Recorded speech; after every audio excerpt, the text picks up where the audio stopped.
Hi everyone, Cinder here. Welcome back to Final Fantasy XIV. So, a few things. I had some problems with Twitch and streams yesterday, which that wasn't fun. But we're here now. All those problems are gone, and we also have our upgraded weapon, because that didn't get recorded. This is the Thyris Anima. Atma. Sorry, not Anima. Thyris Atma. It takes 12 Atma stones. You can look it up. It's just a whole bunch of... You do fates in an area until you get that Atma, and then you move on to the next area. You see I have duplicates of some of them. While running it with mace. Just go around fates and do that. Once you have all 12, you talk to the guy we got the quest from, and you get the Thyris Atma. This thing. But wait, there's more. So we can upgrade even further. For 100 of the tombstones, these Allian Tombstone of Poetics, as you know, we get for the running the daily, running certain duties like the daily roulette stuff, like the main scenario. You get 300. Some of these, for 100 of those, you can buy a book. There are 9 books total. You can have 1 book at a time. So this is the super grindy part of this. I bought the Book of Sky Earth. It gives you a list of enemies to fight. And here's your reward, plus 2 spell speed. A list of dungeons to do. So 3 dungeons. A list of enemies. It tells you where to find them, which is nice. 3 fates to do. And 3 levies to do. And then that will be a book. 1 book of the 9. to power up the weapon. I think it's kind of cool. It's definitely a bunch more stuff to do. But we're not doing that today. At least not right now. Yeah, I haven't... This is just the... It's not the... I wonder if it glows different, now that I think about it. Oh, it does look different. Yeah, this one doesn't glow, but see, it has the red gem. It's more fancy. Whereas this was the Zenith. See, it has a blue gem and glows. So, I'm... glad I still have that glamour on for however long this weapon lasts. So, might have to start doing this just so I can get it to glow again. Because the glow is really cool. Like I said, we're not doing that today. We're not doing that today. At least not here at the beginning. We're going to continue the story. Onward to Heavensward.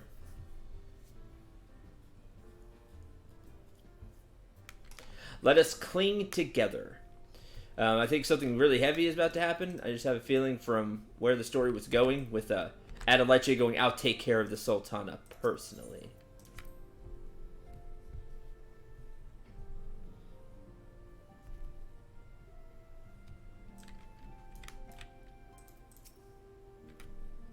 And just the picture where it shows like Raban. He doesn't look happy, so... Welcome back, my friend. I have already received word from Alfino. To think that Flame Marshal Huayu was the Garlean agent. I know not what to say. I don't think you even noticed the little side story that Tataru had on the side here. Nope. Guess it just kind of missed it. That's a shame. Together with Robon, Aline lent us much needed aid at the time of our order's founding. She was particularly passionate about the need to tackle the primal threat. When we discussed the subject, her eyes fairly shone with determination. Whatever else she may have been, I choose to believe that it was her true self with whom I spoke then. But now is not the time to dwell on such matters. I have an important announcement to make regarding our effort to defeat the Ascians. Ooh. We shall begin as soon as everyone is assembled.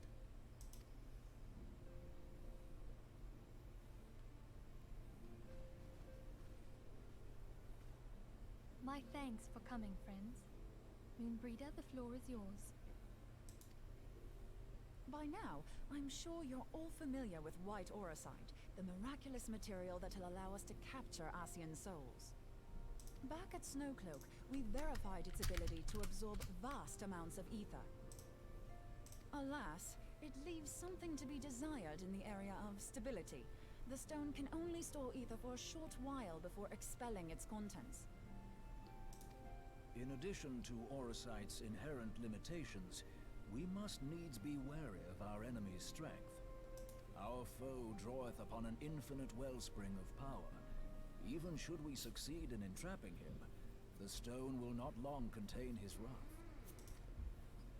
Meaning that, if we want to kill the swine, we'll have to be quick about it. 'Tis our belief that an Ascian soul may be permanently undone, if smitten by a sufficiently concentrated burst of pure ether. The only trouble is, we can't say for sure how concentrated the burst needs to be. Without knowing how much ether an Ascian soul is composed of, we're basically guessing. Our sole clue lieth in thy struggle with La Habrea. During that encounter, Heidelin bid you forge what she called a Blade of Light, a weapon which took the form of a luminous stream of energy. Based on your description, we believe the blade with which you vanquished your foe was composed of ether. Admittedly, your victory proved ephemeral, as La Habrea was able to use a crystal of darkness to flee into the space that lies between our world and the void. The fact remains, however, that Heidelin placed the means to destroy the Ascians in your hands. Be that as it may, it would be unwise to assume that you will do the same when we next encounter such a foe. Quite so, my lady. We must needs find the means to forge our own blade of ether, one to equal that which Heidelin did benevolently bestow upon her champion. That is all well and good, but it seems to me that producing such a blade will require a prodigious quantity of ether. Whence will it come, pray tell?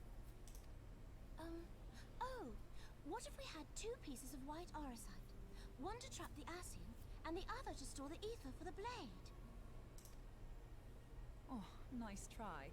But it's as I said, the stone won't hold ether for any length of time. We'd still need to collect the stuff there and then, sorry to say. And therein lies the rub. Finding a way to create the blade whenever and wherever we choose. It would seem more research is in order. I'm going to linger a while, perform a few more tests on the auracite. And I could do with some help. Urianger, why don't you lend me a hand? Mine apologies, but I am required at the Waking Sands. Lady Minfilia hath given me sole charge of the premises. 'Twould be unseemly to leave them unattended. Sole charge, you say? So you're basically alone there, then? Well, that settles it. I'll just have to come to you.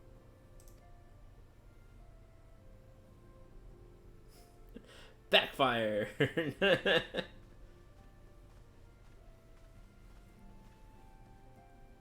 While you were afield, word arrived from the Sharlayan motherland. You will recall that a survey party was dispatched to investigate the incident at the Isle of Vow. What they discovered was troubling, to say the least.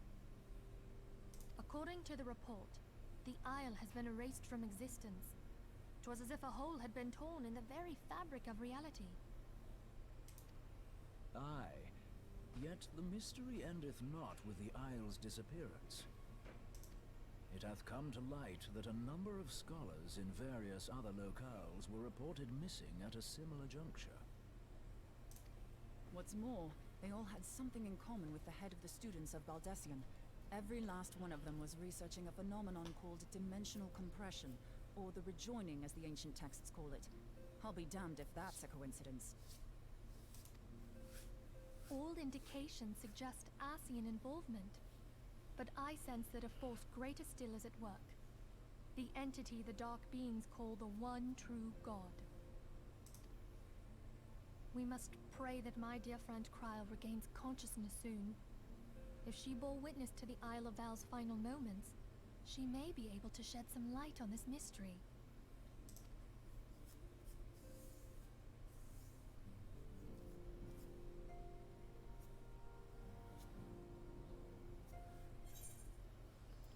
Let us cling together. Maybe I was wrong.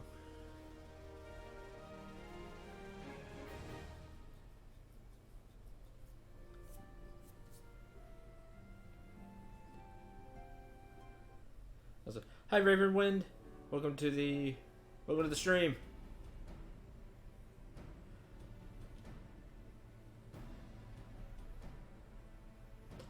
Following the calamity, the forces of the 14th Imperial Legion entrenched themselves in strategic locations across Eorzea. Also, a side story that Tataru had on the side here.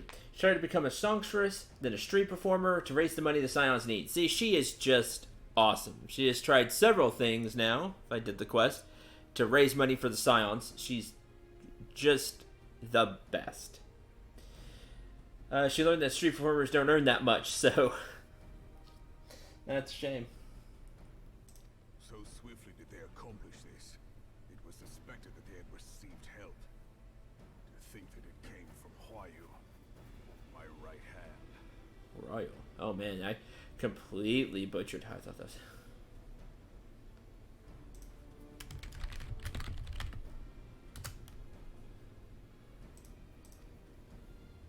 There is more. We have reason to believe that Huayu didn't deal exclusively with the 14th. She also answered to a higher authority in Garlemald. But this higher authority could not have been the Emperor. By consenting to the media project, Solus Zos Galvus showed himself to be more concerned about preventing the spread of primal influence than claiming Eorzea for the Empire. He would happily have seen the lot reduced to ash. We believe a number of high-ranking figures within the royal household were against the decision, but that they knew better than to oppose the Emperor openly. Of course, this didn't prevent them from making clandestine provisions, in which Huayu played a part. Alas, these provisions did not prevent Dalamud from falling, and the ensuing chaos changed the face of the realm forever. Yet Eorzea survived. To all intents and purposes, the Meteor Project had failed, and the Empire was left to rue its lack of a decisive means to eliminate the primals. Until, that is, it stumbled upon the Ultima weapon. Even before the accursed thing was dug up, it seemed to me the 14th had the might to overwhelm our weakened armies. Yet they chose to hide behind their walls. Why? The Black Wolf was wary of making the denizens of Eorzea desperate, lest more primals emerge to bleed the land. The discovery of the Ultima weapon, however, emboldened him to resume his war of conquest in earnest. But there was one in Garlemald who believed that Van Belsar's actions were premature. One who stood higher in the Imperial Army's chain of command. He ordered the Legatus to halt his advance, only to find that the Black Wolf had slipped its leash, and that the 14th now acted alone. In a bid to bring Van Belsar to heel, he used the agent he had planted in Ul'dah prior to the calamity to undermine the Legion's efforts. A man who outranks Van Belsar, who opposed the late Emperor's decision to annihilate Eorzea. This could only be the former High Legatus of the Carlian army, now known as Emperor Vorissos Galvus. So he was Huayu's true master. But one of several in actual fact. We've learned that even as Huayu served the Empire's interests, she sold Imperial secrets to a certain faction in Eorzea. In so doing, she helped to maintain the status quo, thus prolonging the conflict. Considering who stands to profit from war, it isn't hard to imagine who her other masters were. Money. Seven hells! You mean to say that she was a double agent? Triple, if you consider her services to Ben Belsar and the new Emperor as separate. Triple agent. Jeez. As neatly as these pieces seem to fit, one aspect of the puzzle remains unclear to me. By whose will was the Marshal feeding intelligence to the heretics? And try as I might, I fail to see how aiding their cause would profit either her Imperial or monetarist masters. Could it be that another hand is at work here? If so, why you must be made to reveal whose it is.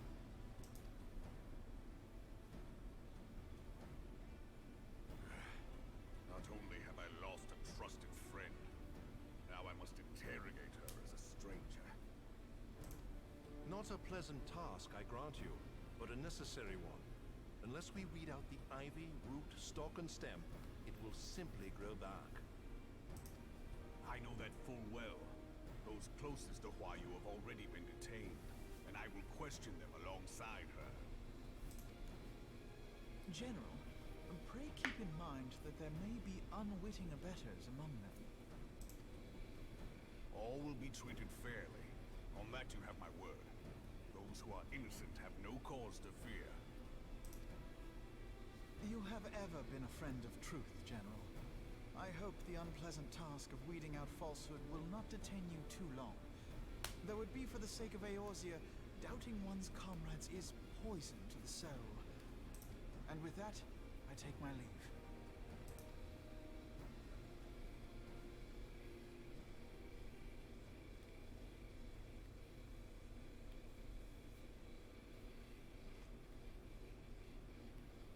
All these years, I've been made to dance to their tune.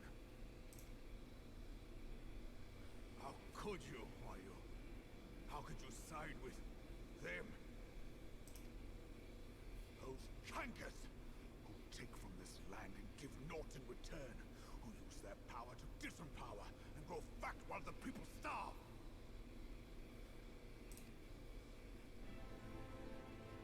I know you can hear me, monetarist scum! Your crimes will not go unpunished! They have purged this land of your sickness! Before the eyes of the 12, I swear it!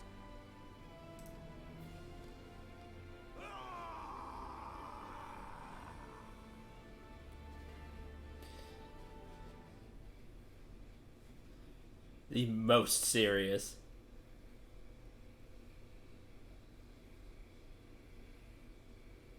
Oh, it's a hatchling and a Moogle plushie. That's adorable. I shall have no further need of you this day. Your Grace. Oh, the lady in waiting.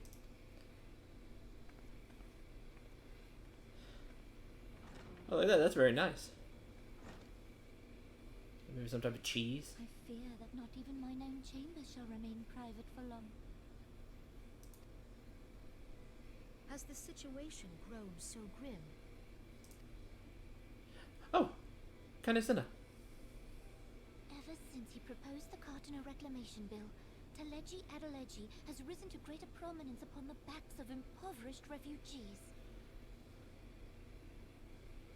The monetarists were ever united in their pursuit of profit, but the man's actions have torn a rift in their ranks. They snap at each other as rabid dogs. Yet now is not the time to be bickering among ourselves. If this bickering is a threat to law and order, might you not have grounds to dissolve the syndicate? Hmm. Oh man, you have all the leaders there. Would that the solution was so simple, Admiral. Alas, my moving to dissolve the syndicate is certain to spark outrage among the influential merchant class, whom the Cabal represents. This would serve to exacerbate the current unrest, and peace would slip still further away. Be they rich or poor, natives or refugees, All who reside in Uldar have a right to pursue happiness. It is the duty of a ruler to protect this right.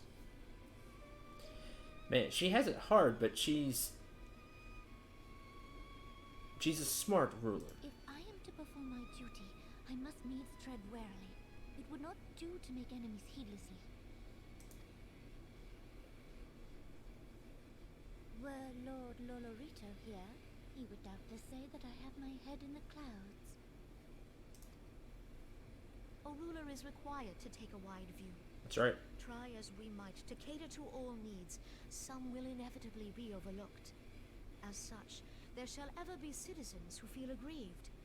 It cannot be helped. Yeah, that's sadly the truth of it all. But as you have informed us, the monetarists take no view but their own.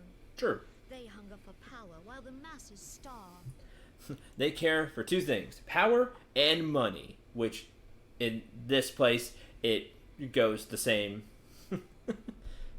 Those are the same thing in Ul'dah. In the absence of a common cause, it seems beyond any one individual to make Ul'dah whole.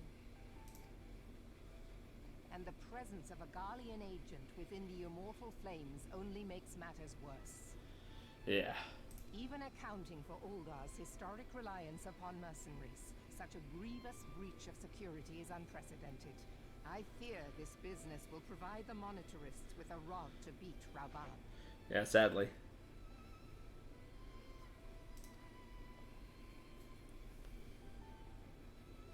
Eorzea can ill afford for the immortal flames to be dampened now. Ere long, the Garleans will turn their ravenous gaze toward our lands once more. If we are to resist their might, our nations must stand together. Yet for this to happen, our nations must be whole. Cannot be done to improve the situation in Ul'dah.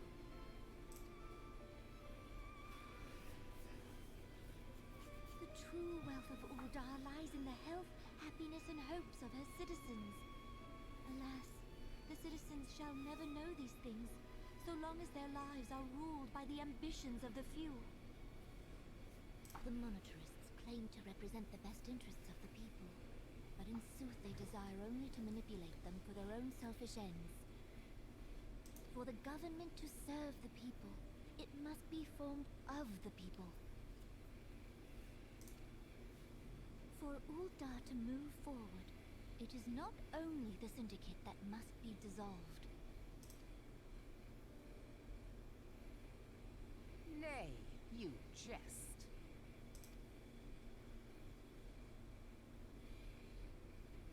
My friends, it was for no other reason than to make known to you mine intent that I requested your presence here. When I make my declaration to the people, chaos shall inevitably ensue. Darn right, chaos will inevitably ensue. Yeah, she means to abdicate the throne. She means to dissolve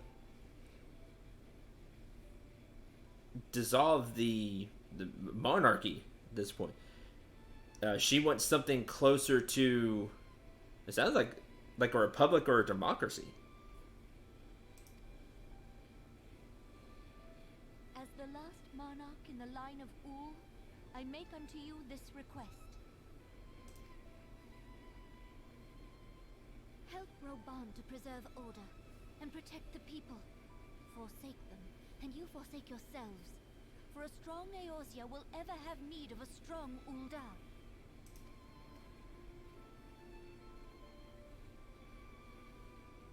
Your Grace, are you certain of this? There is no other way. When the time is right, the nation shall become a true republic. Both royalists and monetarists shall cease to be. Ul'dah will no longer belong to kings or queens or merchant princes, but to her people. Boy, I wish you were right.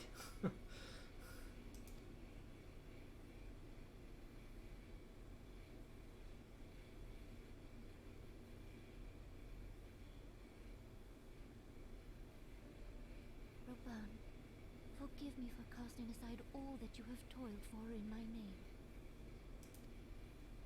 Beyond this gesture, I am powerless to help my subjects. So sad, because she's a wise ruler.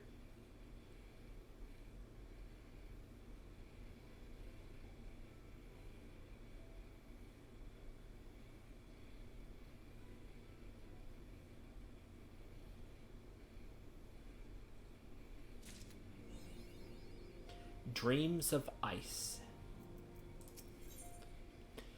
Good intentions. Minfilia is considering which of her many responsibilities demands her utmost attention.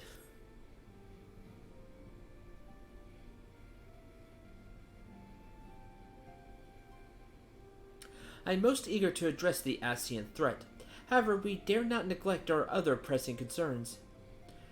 We both know full well that Saint Shiva will not be the last primal we face, and our relationship with Ishgard is still tenuous at best. To think that the resolution of the primal threat was once the sole priority of the Scions of the Seventh Dawn. Some days I wonder if it was wise for us to take on so many other responsibilities. Lest you forget, Descendant, the Scions need not bear the burden alone. Were not the Crystal Braves established for this very reason? Exactly.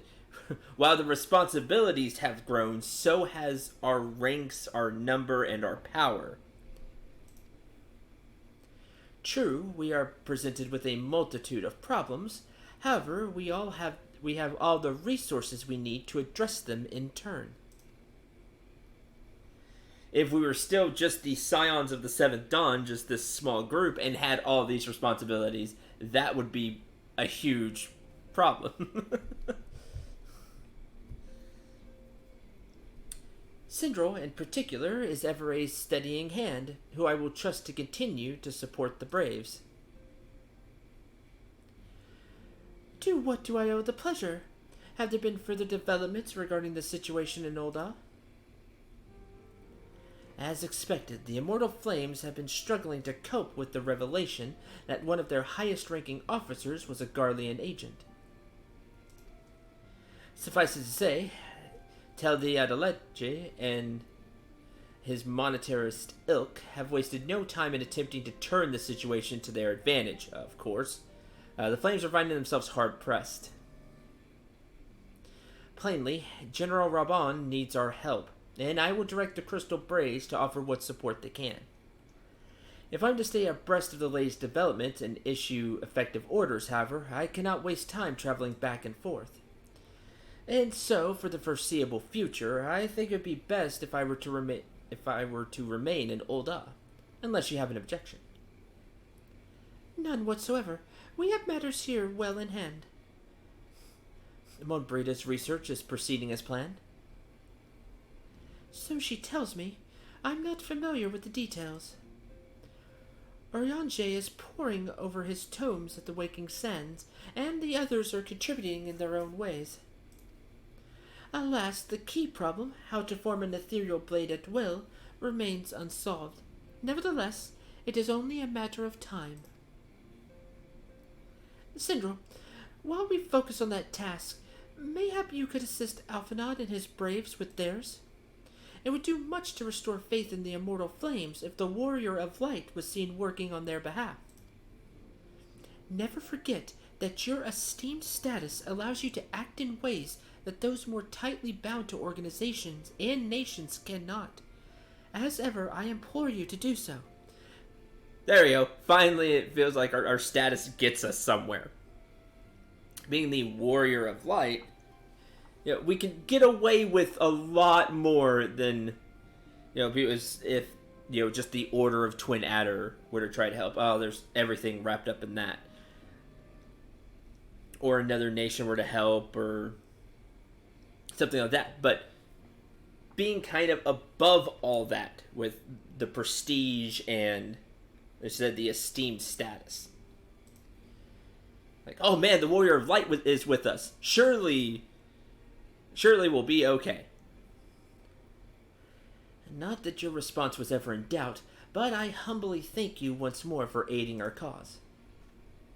Of course, Alphon. Now then, there are preparations I must attend to before my departure, such as receiving Roll's latest report.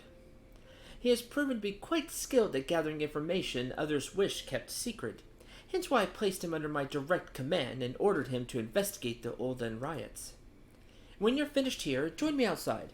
Depending on what he has to say, I may soon have a favor to ask. Depending on what the report is, I may need to ask now. If there are any developments on our front, I shall inform you at once in the usual fashion. Link Pearl. And yes, I totally did just tap my headphones like it was a Link Pearl. Good job, me.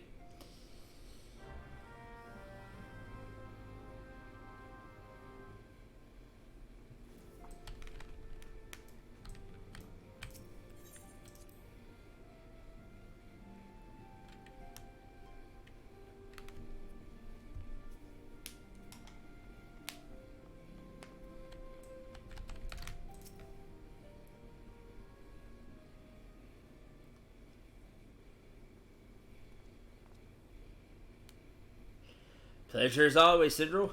You'll be escorting the commander to Ulda, I take it? Actually, I had another task in mind for him. Would you be so kind as to repeat your report for his benefit? Alright then.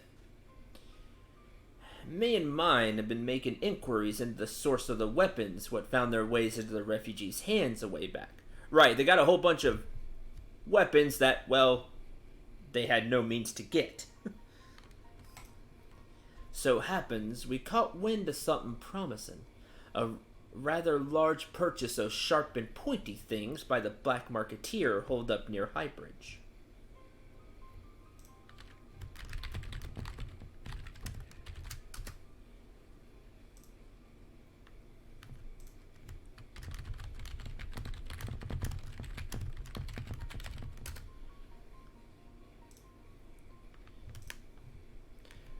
I doubt that this man would have secured such a quantity of weapons if he did not already have his clients waiting.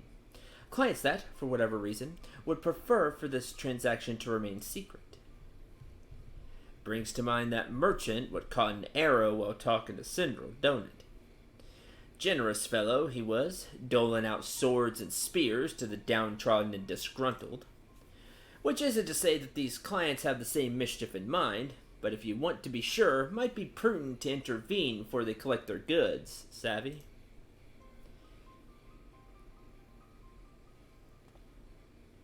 Seizing the weapons before they fall into the wrong hands would be for the best. However, if we strike at the appointed hour, we might capture the black marketeer as well as his clients. What say you, Sindral? Yeah, that sounds like a really good idea. Then it's settled. Rendezvous with Captain Illibard at Highbridge and intervene when the exchange takes place. Now then, if you would excuse me, I must leave for Ulda. I expect good tidings.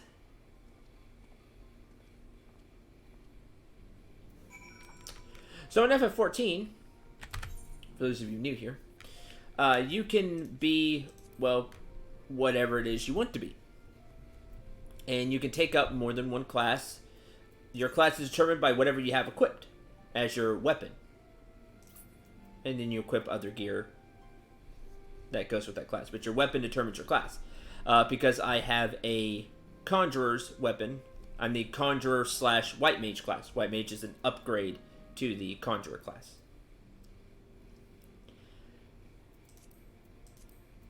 And that's what I am right now, is white mage. And same thing for crafting. You can do all the crafting as long as you put the effort in and go level it up yourself. I've only worked on just a few that I really like so far. Really cool. I love FF14.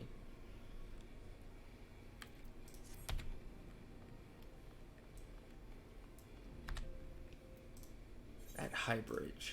Let's just teleport out to Camp Drogo.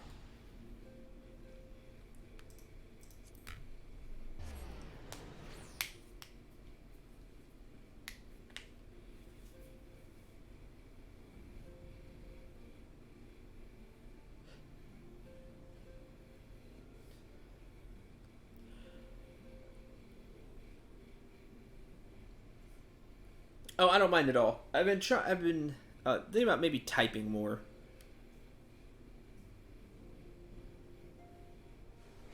just because.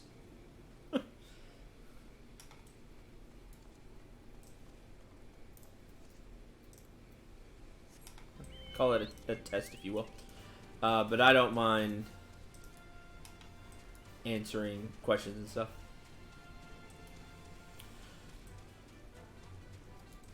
Hi, Sky Dreamer.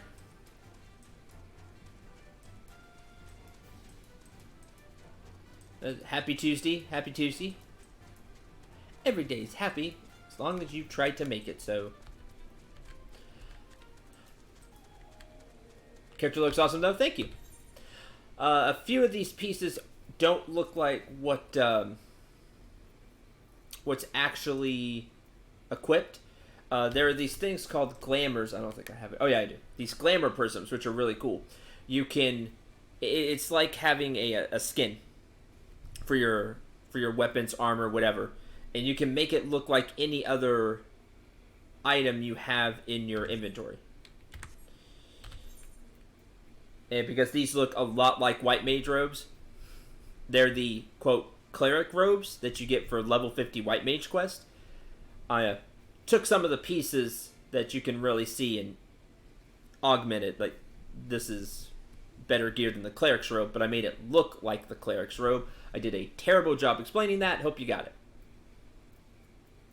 So I still look like a white mage because I love this look. Because it's cool!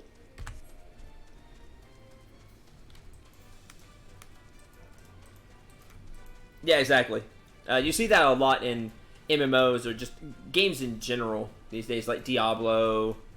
They did have something like that in FF14. You see it more and more these days, which is awesome.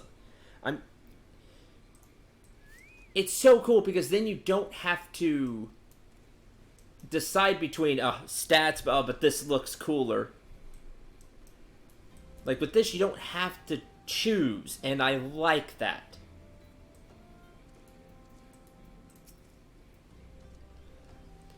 Syndrome. My scouts have been keeping a close eye on the Black Marketeer. It would seem that our guests have arrived. It would also seem that he's hired more than a few men to stand guard. Common thugs of no consequence, but they nevertheless pose a threat. Even so, I feel compelled to apologize.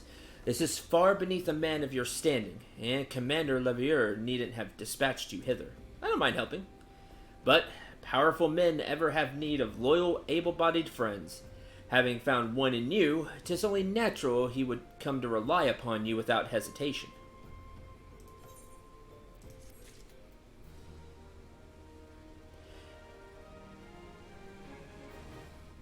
Yeah, it is. It's just great when you can...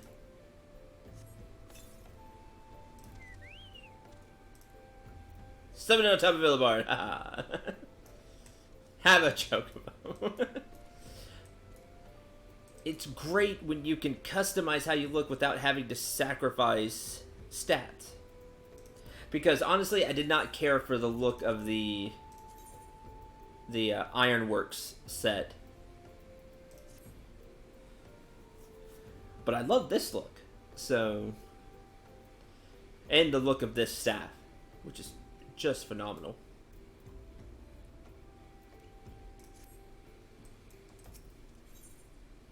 Bait and switch. Uh-oh. That's not good. Now then, we should make for the burning wall without delay and secure those weapons. First unit will ensure that the clients do not escape. With me, Syndrome. With me. Salute. Like he saluted. I wish I had a rank with the Crystal Braves.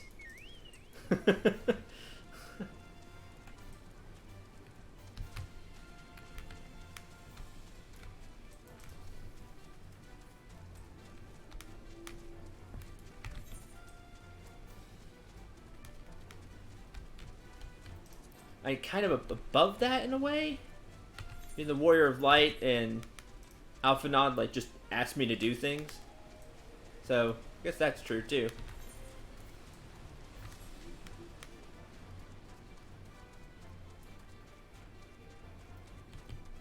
And D is for dead. No, D is for dinner. Starlight told us that last time. I spy the one man, but there are sure to be others. I have a plan.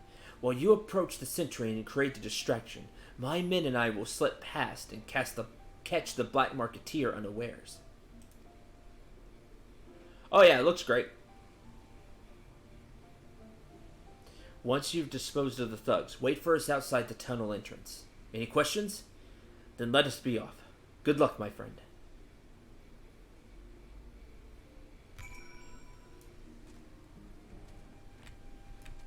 Death from above!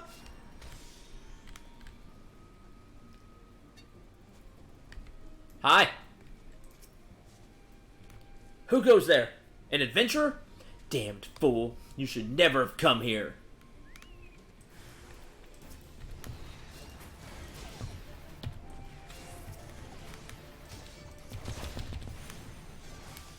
D is always for dinner.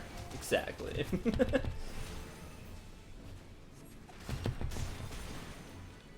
He's dead.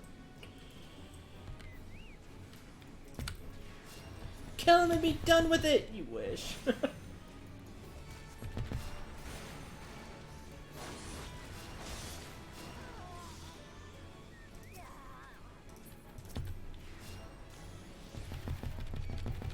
Up the head of the Black Marketeer bodyguards.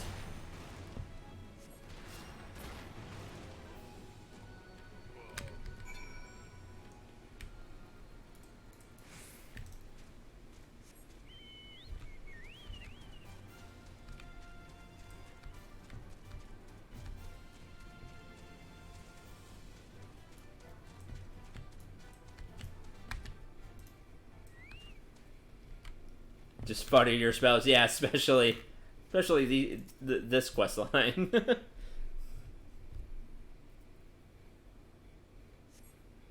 So what I've been told is that this is kind of a bridge.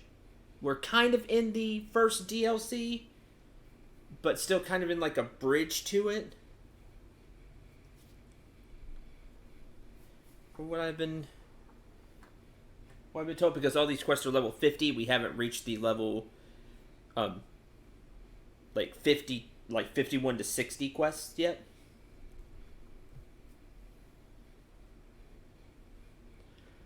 I don't understand. What's this all about? Ah! Oh, that sounds bad.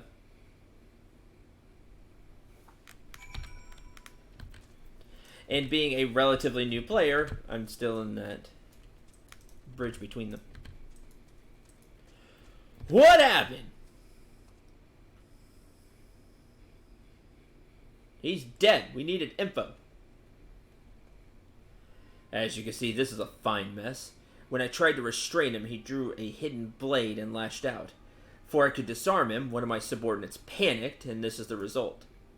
How foolish of me to underestimate the bastard and to bring an inexperienced recruit. Commander Levier will be most disappointed. Damn it all. Golden opportunity wasted. As for the clients, though we know not how, they slipped past our perimeter. At present, the first is currently tracking a party of dusk white sellswords we suspect may be them. Would that we could have enlisted the aid of the Immortal Flames or the Brass Blades. Alas, we're here to aid them. They're in no position to aid us. Well, at the very least, we secured the weapons, yet even that accomplishment is lacking. For the information we received indicated a massive shipment, and this is anything but.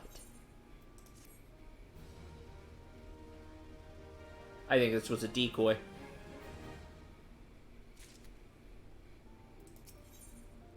Best laid schemes. I'll join the first in their hunt for the Duskrite sellswords. The gods are good. We'll catch them before they escape into the Black Shroud. Meantime, I ask you to deliver these weapons to Ulda in my stead. Entrust them to the third Yuyuhase. He'll take care of the rest.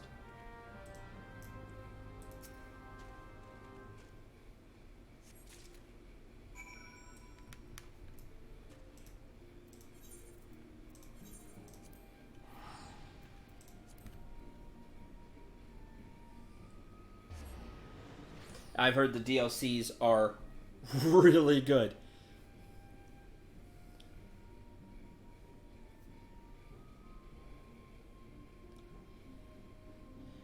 And I love just the base game, so I'm excited. Excited to get there. It's just a process. We just keep going. Although there are still things I want to do with the quote A Realm Reborn unquote level 50 stuff.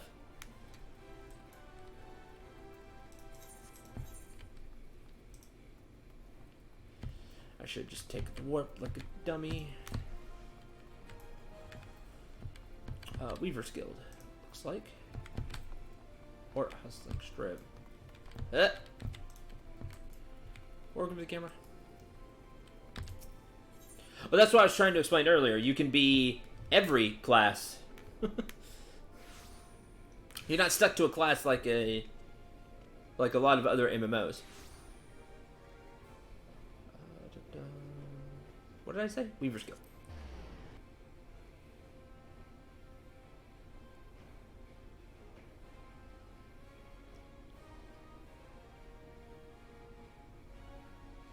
Right, but only one class at a time.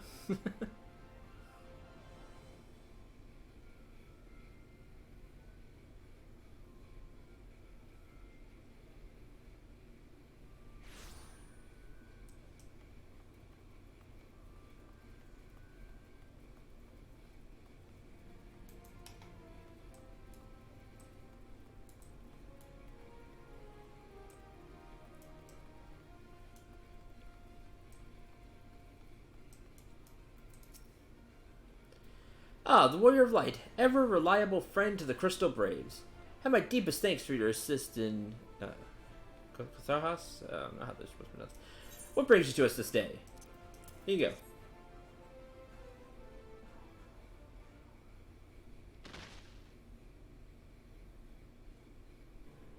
Gift of weapons from a certain black marketeer, courtesy of Captain Illibird, you say? Understood. Once we... Yeah, you can't multi-class, sorry. I should have known better. Multi-class, like have two classes open at once. No, you can't do anything like that. But the classes are so well built that I'm glad they didn't do that. Because the way they do groups is, you know, for a party to go into a dungeon, you have to have one tank, one healer, and 2 DPS. So, if you're a DPS class, you're crafted to DPS. The system works very well. Have them delivered to the Hall of Flames. It cannot be everything, can it? No, see, that's the problem. Were all stated with confidence, there would be a far greater quantity of weapons. Blatant falsehood. Clear Real is unfamiliar with the ways of old end merchants, who ever strive to present themselves as greater than they are. We should be thankful that his information was not completely erroneous, and that we managed to achieve anything of worth at all. It's still something worth celebrating, isn't it, Lieutenant? Besides, we got more important things to worry about, like fighting those Garleans up north. There'll be no fighting if I have anything to say about it. Our orders are to stand watch, not to seek glory in battle. If you no further need of us, I shall take my unit to the Cerulean processing plant. Time for the first to earn their keep, eh? Fight well for the freedom of all. For the freedom of all. Yeah, it's really cool. It's like, oh, I feel like not playing White Mage today. Change to another class. You'll see me be a White Mage here because we're progressing through story. It's the only class I have. 50. Excellent work as always, my friend. Rest assured that the Immortal Flames will hear of your contribution.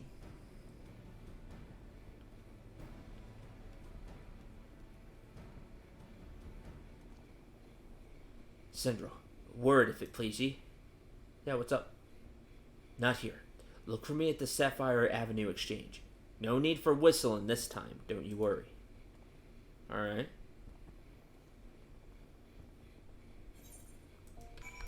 And you can have... This is great. This is the best part. You can have gear sets ready.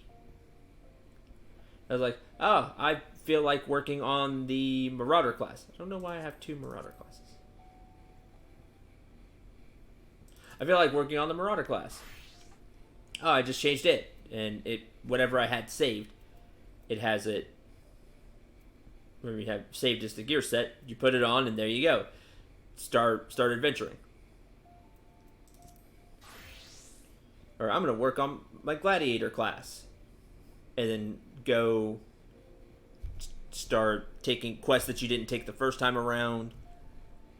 Because quests don't come back. Or just go do fates, which are like little events that happen throughout the world. And you can get XP that way.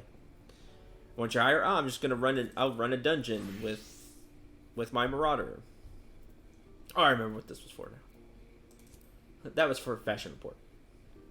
More on that later. It's like, I'm going to go do some fishing. Fishing gear. It's really nice. It's really cool.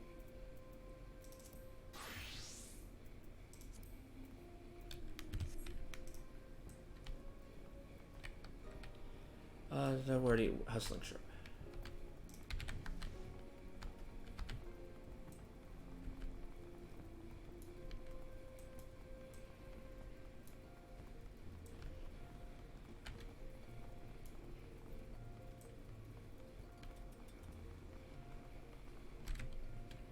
That's great. I very much like that. I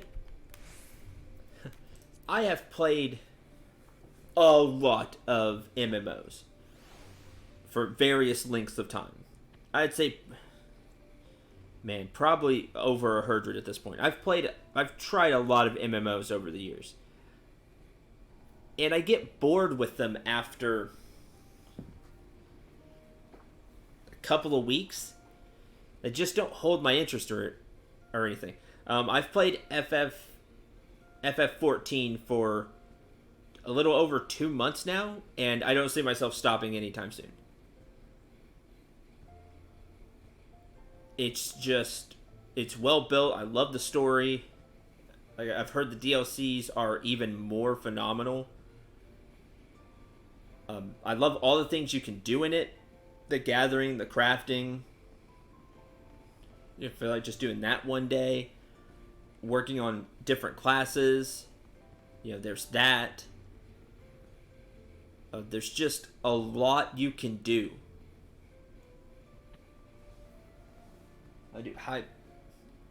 I really recommend it. I said this is coming from a person who really does not like MMOs these days. But this one's awesome. And it's subscription. It's not free. It is subscription, like WoW and stuff. Like the really big MMOs.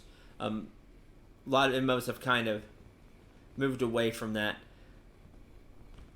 But I don't mind. It's that good. Thanks for indulging me request. Few places better than a market for privacy, I find. All the hustle and the bustle of commerce means most conversations go unnoticed. I'll get to the point. At the Burning Wall, when you and the captain interrupted the exchange, what happened? Tell me everything. Leave no detail out. Okay?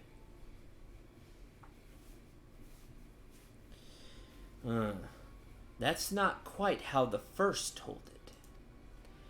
The Dusk writes they were chasing. Latest word is that we lost the trail. But you never saw him yourself? Not for the fighting started, and not after? Something ain't right. I don't know what it is. I can feel it in me bones. I'm not daft enough to be misled by some merchant's drunken boast. Our information was reliable, goddammit. I know he purchased those weapons. As if I've never deciphered a moneylender's books, or I had to follow a transaction back to its source. Did plenty of that back when the Braves were getting started, believe me. The commander wanted assurances that we weren't taking gill from the wrong sort of benefactors. Of course, these days the money flows like water, and the first and third get the shiniest new toys. Oh no. Forgive me, friend. I have a lot on my mind these days. I appreciate you lending an ear. Right then. Best get back to it.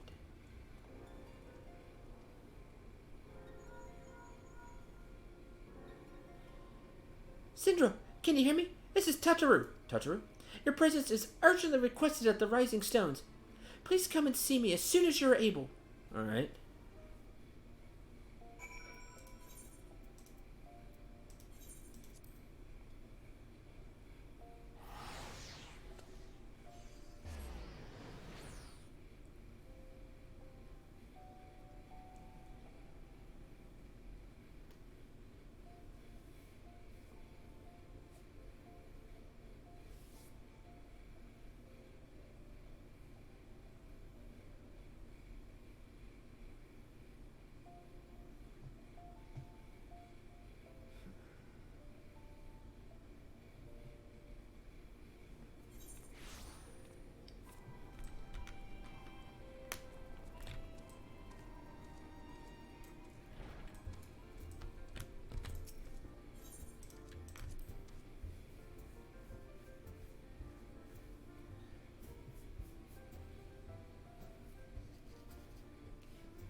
Thank you for coming so quickly, Central. We have a guest from Ishgard who wishes to speak with you. A most, determined lady, by all indications. The Rising Chorus. Guest is with the antecedent. Okay.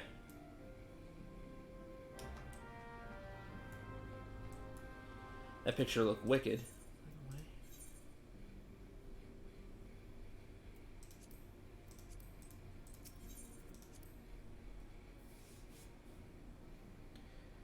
Oh, is it that skeletal dragon we were told about?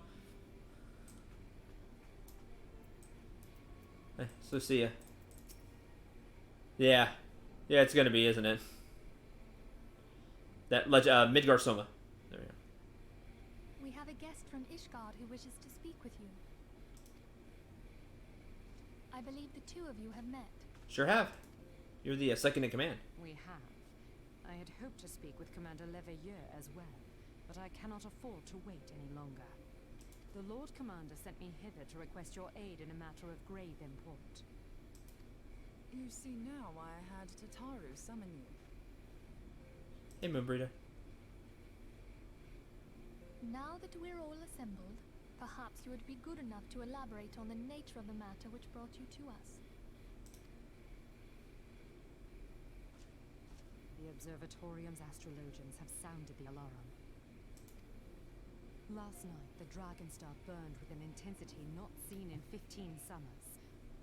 Not since the Dravanians engaged the Empire in the Battle of Silvertear Skies. The northern sky doth burn full bright upon the Wormlord's call. The red behemoth beckoneth, and flame consumeth all. The old Curthin Rhine, aye. The brightening of the Dragonstar is said to accompany the roar of a great worm. The astrologians believe that it was Midgard Soma himself who cried out on this occasion. After an absence of centuries, the King of Kings did return to lead his kind against the might of Garlemald, only to fall in his duel with the Agrius, proud flagship of the Garlean fleet. Devoid of life, his corpse remaineth entwined about the Magitech monstrosity even unto this day.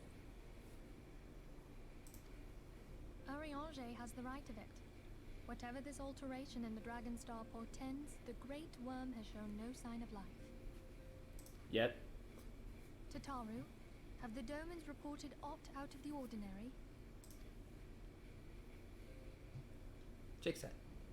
Have they reported it all? Let's. Correct me if I'm wrong, but if Midgard Soma had roared, wouldn't we have heard it here in Revenant's Toll? Roar is but a figure of speech. Dravanians can communicate in ways beyond arcane. It is for this very reason that we are forced to look for signs in the heavens. We cannot say with any confidence that a great worm roared at all, much less that it was Midgard Sorn. But something's up. Only by directly examining the Keeper of the Lake can we be certain. However, it will take too long to gain the Holy See's approval to dispatch the Temple Knights. Therefore, Sir Emmerich would entrust this task to you. Do you accept? Yeah, this is really important.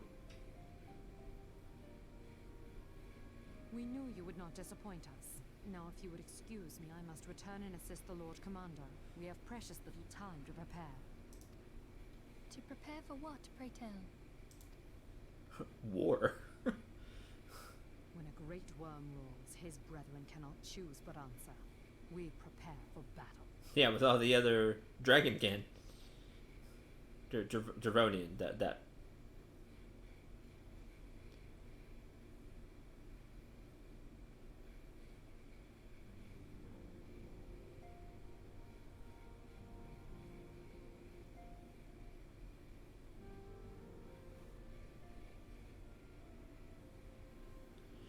Forgive me if I state aught which you already know, but I would ensure that you understand the nature of your destination. Urianger stated what we now call the Keeper of the Lake is the wreckage of the Agris, former flagship of the Imperial Fleet, and one of my favorite characters of Final Fantasy Tactics, and the corpse of the worm responsible for its destruction. 15 years ago, as the next step of his campaign to subjugate Eorzea, Gaius von Balsar attempted to seize control of Mordana. So massive was his force that all thought his victory was a foregone conclusion. But an unlikely ally came to Eorzea's aid that day. Midgar Soma, legendary guardian of Silvertear Falls, burst forth from beneath the waters of the lake and led a host of dragons against the Garlean airships overhead. In what would later become known as the Battle of Silvertear Skies, the Great Worm felled countless airships before engaging the Agris. In the ensuing struggle, the flagship's Cerulean engines failed and it tumbled to the lake below. Yet, this victory came at a great cost, for the explosion which followed claimed the life of the Great Worm as well. That same explosion transformed Silvertear Falls into the desolate wasteland it is today, draining the lake of its waters and crystallizing aether for malms around. Yet, a remnant of the lake remains, and its center a constant reminder of that fateful day long ago. In accordance with Sir Emmerich's wishes, our Doman allies have been standing watch over the Keeper of the Lake. It would be wise to speak with them before investigating the wreckage yourself. Understood. Be careful, my friend. We know not what dangers await you within. Not neglect your own task. There is much to be done and precious little time to do it.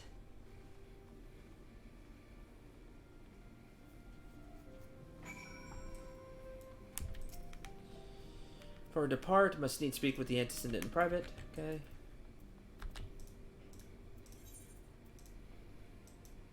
Oh, I can just walk out. Silly. I'm already here in Mordana.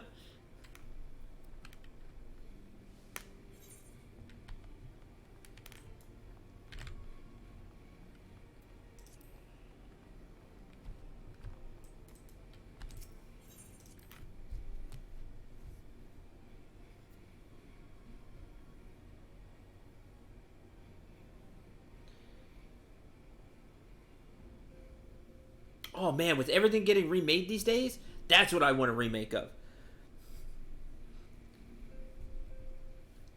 I want a full, like, complete remake of Final Fantasy Tactics. Nintendo Switch, PS4, PC, the whole works. I mean, full-blown... For keeps sake. Like a full-blown remake. That'd be awesome. Add to my poor keep. I know the place. I've been in it. Speak one who braved the ruins already, and that will open up hard mode for that. Do that later.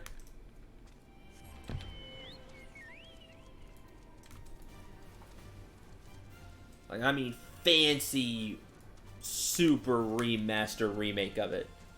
Not even remaster, like a full remake of it. That'd be awesome. You're remaking everything else these days. Let's go.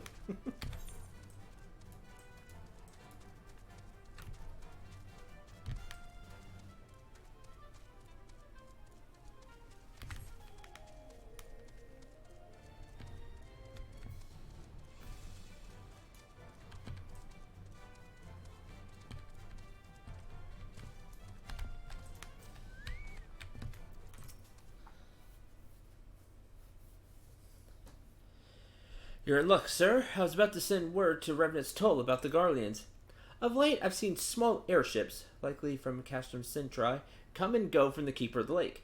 What can I say for certain at this distance? I believe they may be salvaging something from within the wreckage. Oh, we can't have that. They're near to spare parts of some other equipment? Oh, I don't know. Maybe something more. Considering how long it took to remake FF7, I might be 60 by the time Tactics got remade. Yeah, well... Me too. I'm gonna be kind of alone in this one because everybody's super excited for that FF7 remake. I don't know, man. What I see, it looks cool. Don't get me wrong. Looks great. Visually, looks great. I don't know. I'm scared. I'm still not sold like everybody else is sold.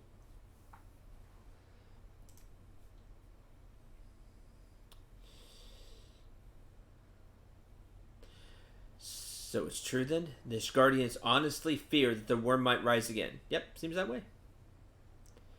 Well, from here, this seems rather unlikely, but if it's assurances they want, you've no choice but to inspect the corpse in its entirety. Easier said than done, given the creatures which inhabit the wreckage, and the aforementioned Garleans, who won't take kindly to your presence. Oh, I am very high on their we hate you list. Sure to open fire upon an airship, so I advise a more stealthy approach. Take this boat and a few of your comrades to the base of the Agrias, then climb to the top. Only viable approach, I'd say. Keeper of the Lake now accessible.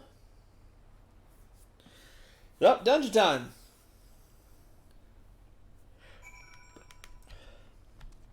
Means I gotta pay attention.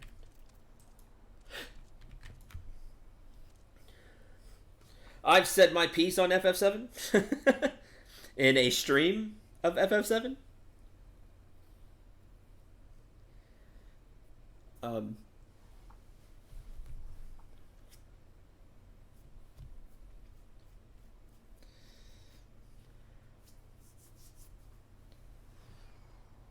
Oh, heck yeah. I'd love an FF4 full next-gen remake. They've done it before. In a way. Those are more like closer to remasters. But, I mean, FF4's been redone a few times. An FF2 real remake would be awesome. Like, don't be afraid to get rid of the crappy mechanic. I think if FF2 got a full-blown remake, to where if it was... You got rid of the mechanic of how your character gets stronger, put in like an actual level-up system. Flesh out the characters more by doing a remake. Oh, I think it'd be great. It could be fantastic. Maze, do you wanna run this? You probably already have, but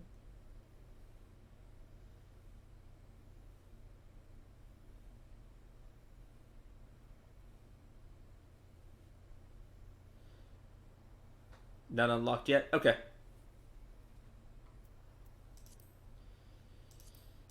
I'll just random it.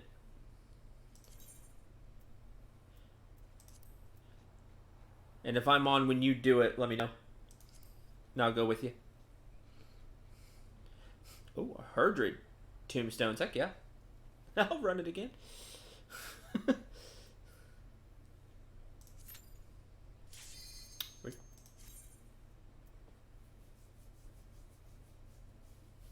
Might be the only FF I didn't play. You're not missing a whole bunch. I talk bad about FF2 a lot. FF2 has the story to be a good game. It's just it shows its age really, really bad. Like a full remake of FF2 would be huge, I think.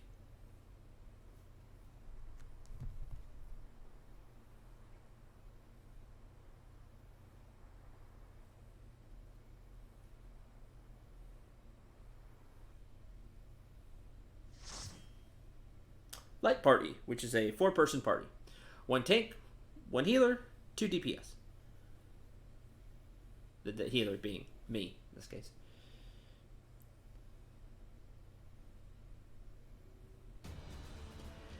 Man, I don't know if we'll ever see it. I would love a remake of Legend of Dragoon.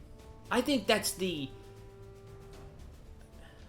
quote, like, cult classic, unquote, that people want the most.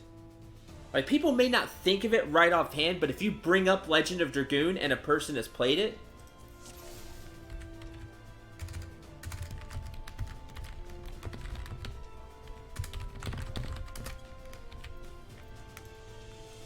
yo, they'll be like, oh yeah, I would love a Legend of Dragoon. Every time you bring up Legend of Dragoon, they're like, oh yeah, I want that.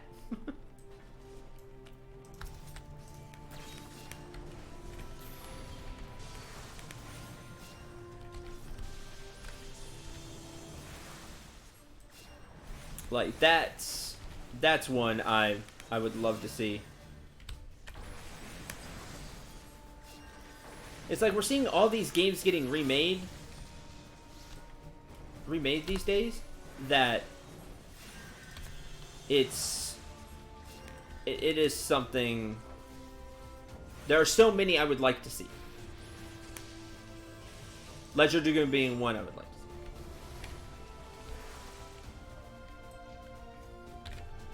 Finished watching my YouTube playthrough.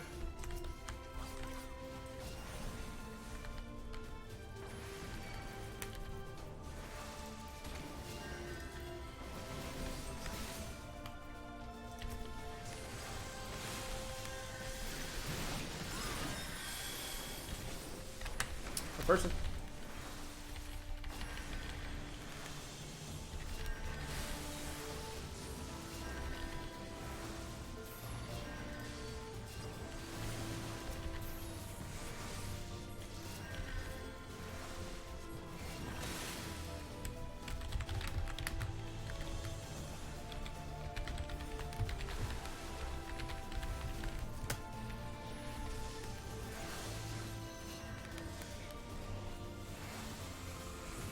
See, post AAR grind. See, everybody's been telling me the same thing. It's worth the grind. It's worth getting through these, like, the level 50 bridge from A Realm Reborn, the base game, to Heavensward.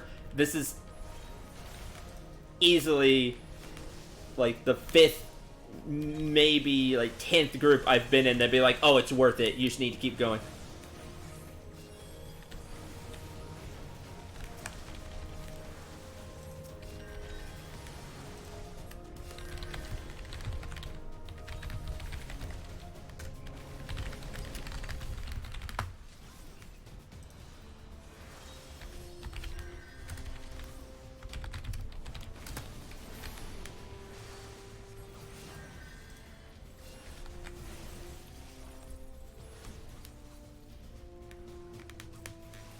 It's great. I keep hearing it. Oh man, am I? That'd be sweet.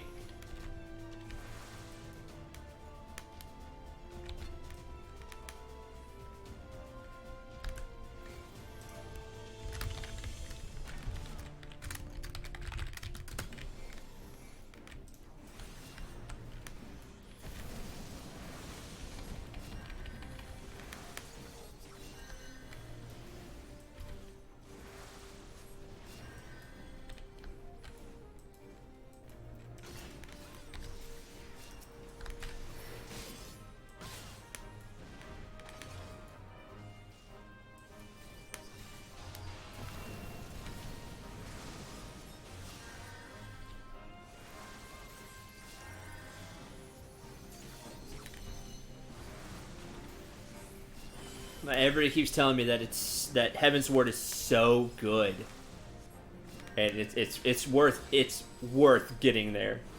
So I think it's really cool. I am standing on a tank. I don't know what I'm supposed to do with that. I have zero clue.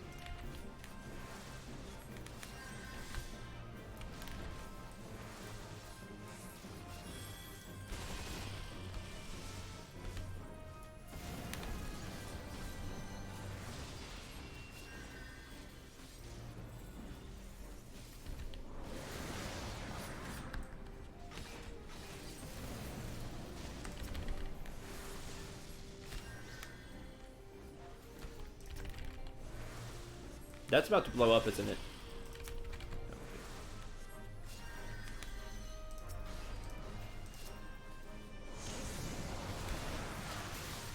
Oh, those are about to explode. Totally about to explode. Oh boy.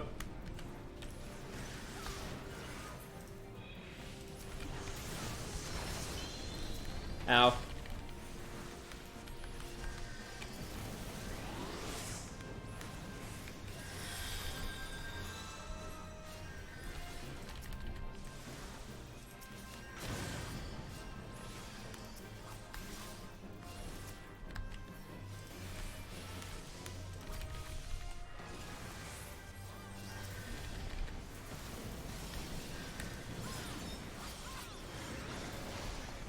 Being interrupted like that is lame.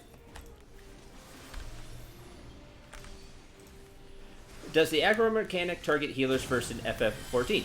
It targets... it's your standard MMO.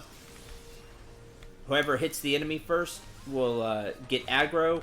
If I have a hot up and other enemies get aggro, then I'll end up taking it.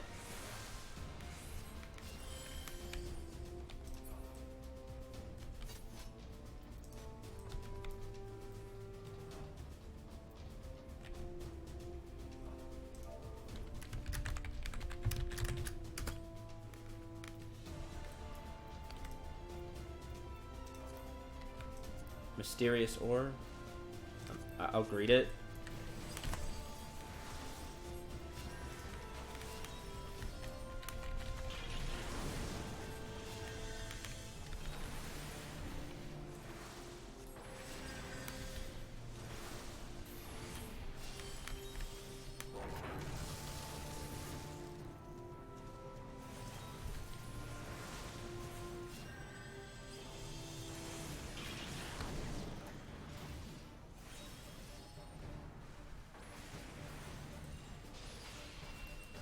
Something I've noticed though, tanks have a lot of tools to keep aggro, which is great.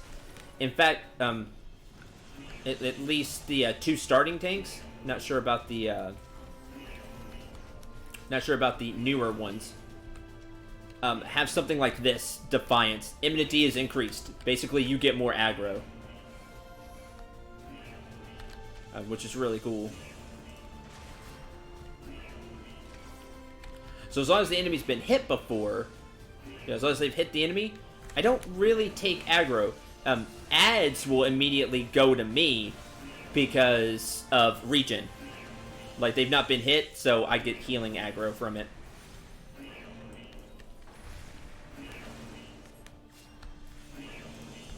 That is a big laser.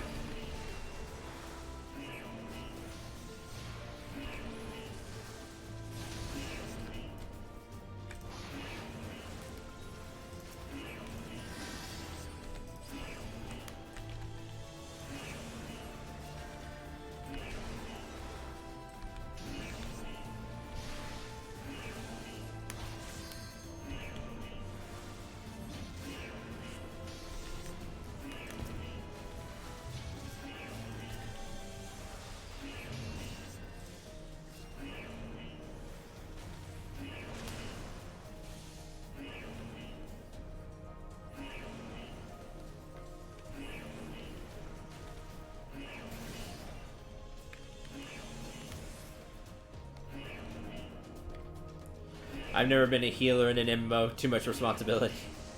It's It's something I've done for lots of years. Let's be honest, decade at this point. Probably 2.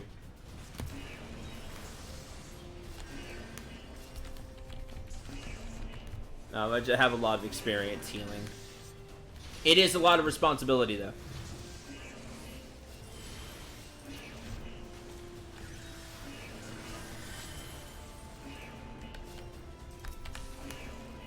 No doubt about that.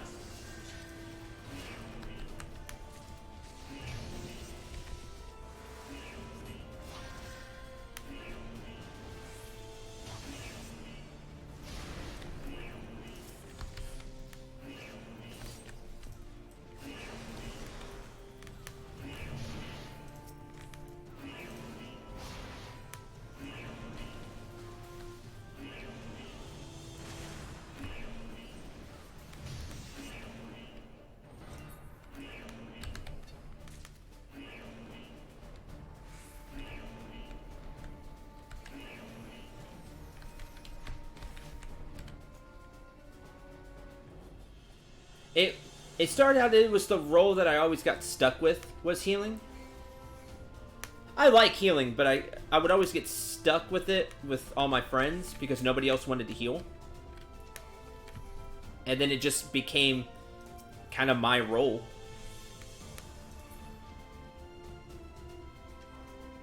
When he targets you, drag him around the edge so we don't split the arena. Drag him around the edge. Okay.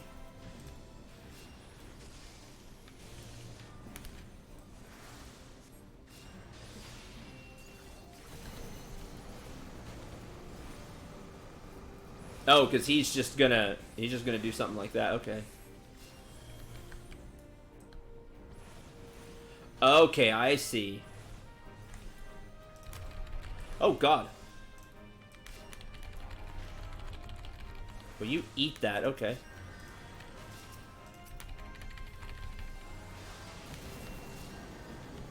Got it. Okay, I see now. Oh, but no, that's for me. Okay. Drag him around the edge.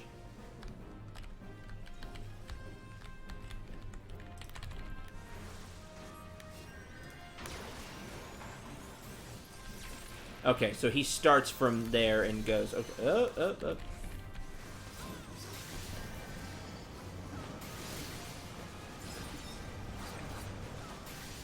Okay. Not my best, but I got it now. I understand more.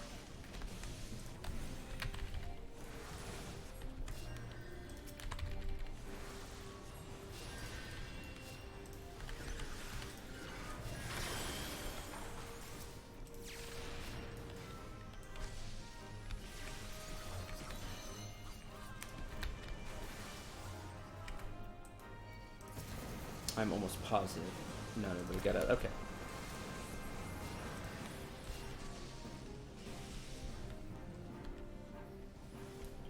Oh, targeting that person.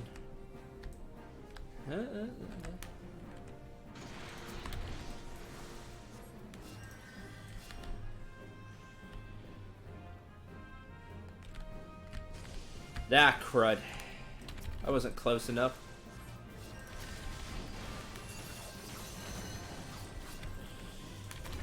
I did not expect him to do that twice.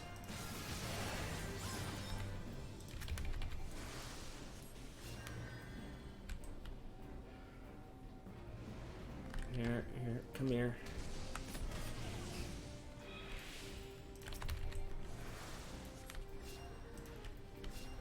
Can I keep him?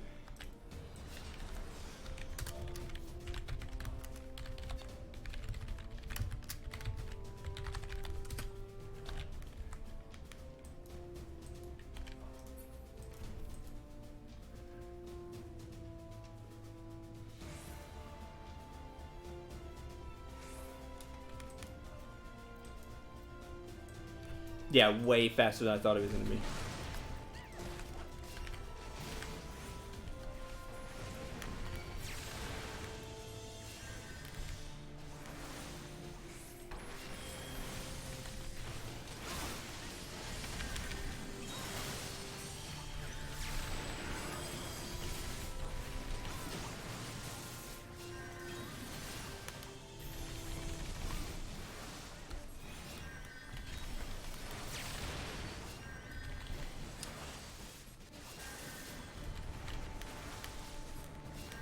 Oh, thank you. I take that as a really big compliment, because I like to think I do.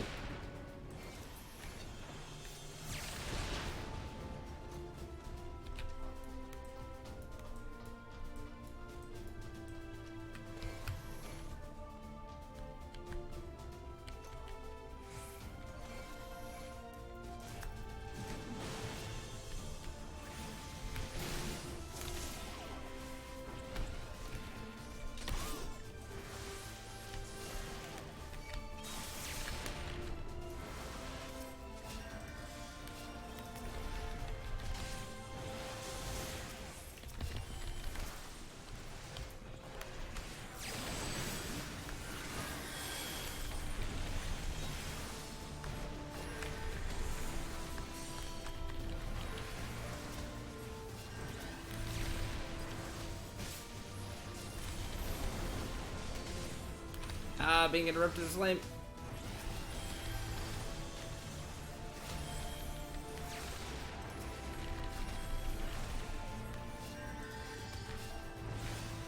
Missed one.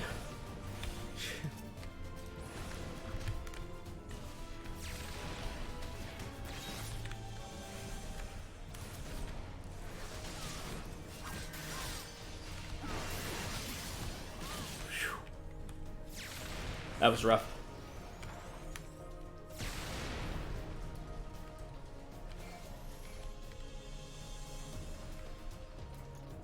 Here's the final boss.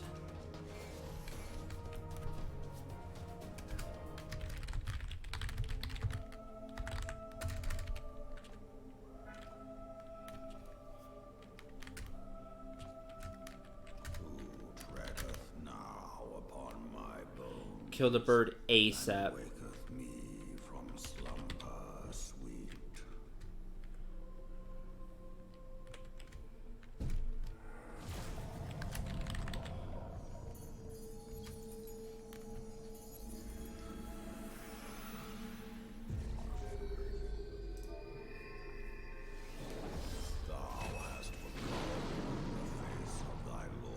Oh man, fancy. Remember, mortal, and fear me. Fancy. Kill the bird ASAP. Okay. So lots of AoEs. Gotta stay on my toes. Okay, heal you. Midgar Soma.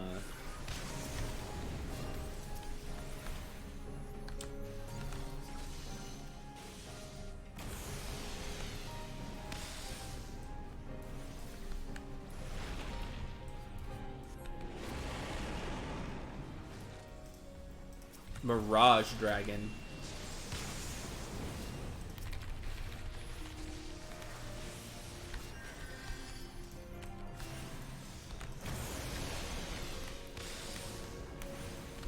Pay attention.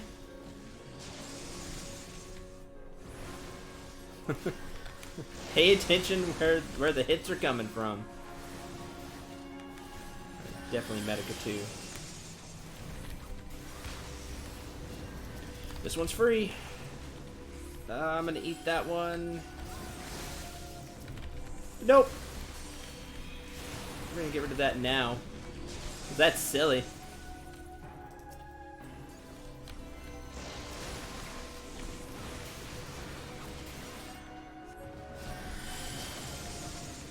Man, they did not play around with that. They made sure he died. Oh, be in there. I got it. You got it.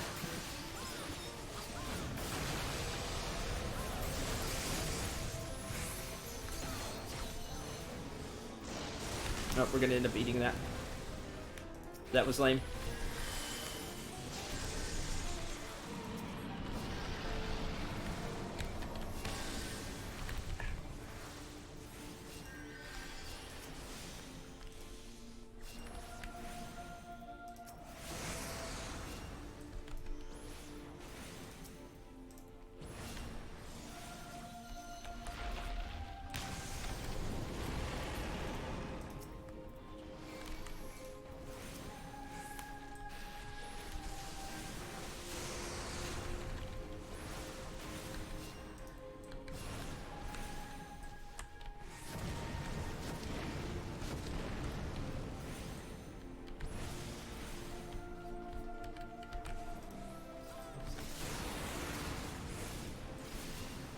This is a really cool boss fight.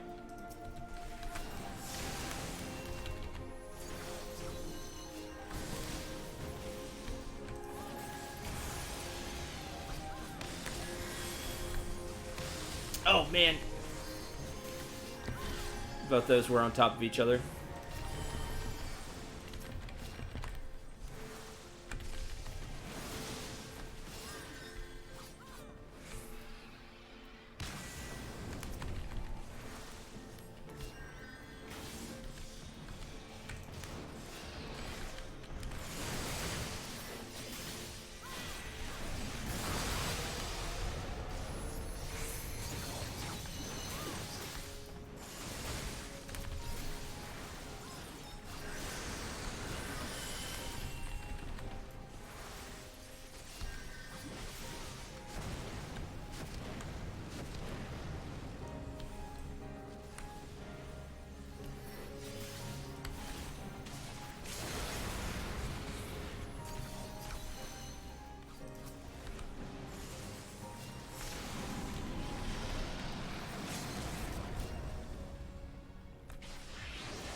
Definitely give you my player accommodation. And that's the... Yeah, I get it because everybody look. And that's the biggest thing I can say why this MMO is awesome compared to a lot of other ones I've played. Most other ones I've played. The community is phenomenal. Oh, they all gave me the player accommodation. That's nice.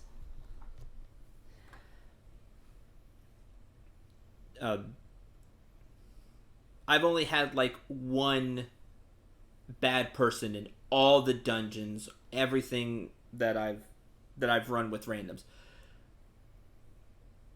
People here are just nice. They want you to... Oh, sorry.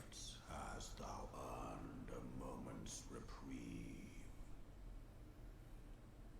Okay, I'll let that sit there for a minute. The people are just nice. The community is really good. They're great. They cheer you on. It's like, oh man, just keep going. Like, oh, your first time. This is how this boss fight works. People are just really nice here.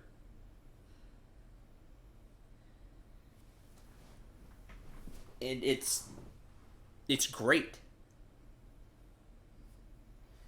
Like, I can't stress that enough. Just how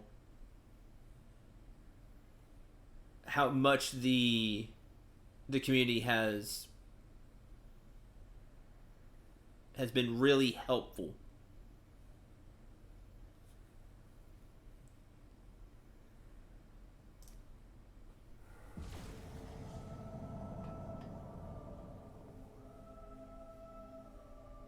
Speak, mortal, and I shall listen.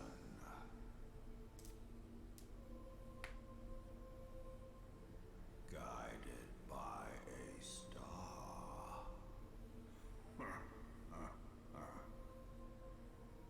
My people have heard the song. Ishgard shall burn. Oh, well, bye. Sons must answer for their father's misdeeds. We do not forget. We do not forgive. Sounds like a you problem. 7 children did I sire.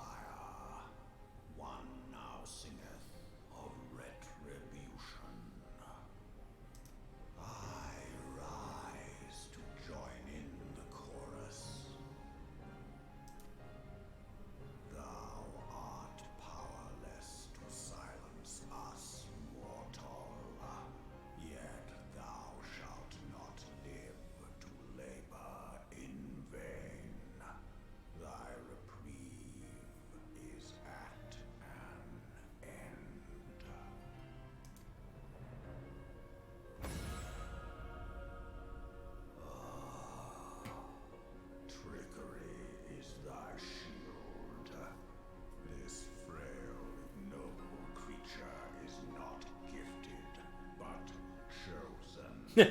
not gifted. Chosen. Difference. That was really cool. Yeah, the power of the echo of Hydaelyn, of the warrior of light. Hearken to me, Hydaelyn. I remember, and I consent.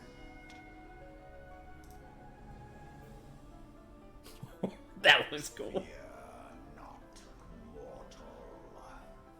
I shall not harm thee.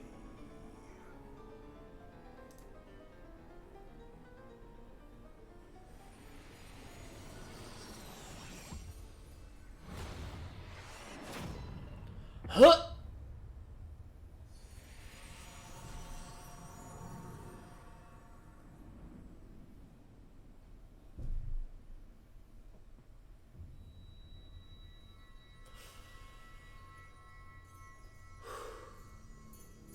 Oh yeah, the crystals.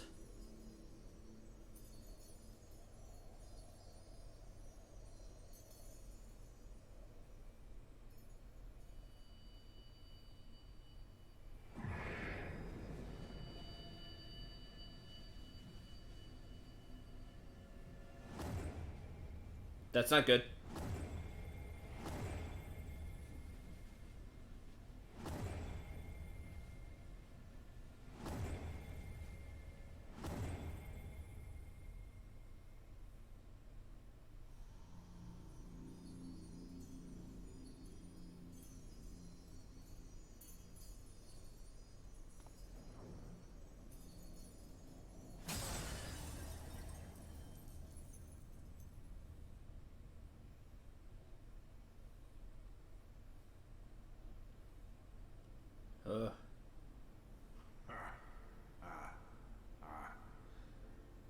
Mayhap thou thinkest me an oath breaker. Not sure yet. I just want an explanation. Thou art mistaken. If thou comest to harm, it shall be by another's hand, not mine. I did but strip thee of thy mistress's feeble blessing. Thou didst profit much by her grace, but no more.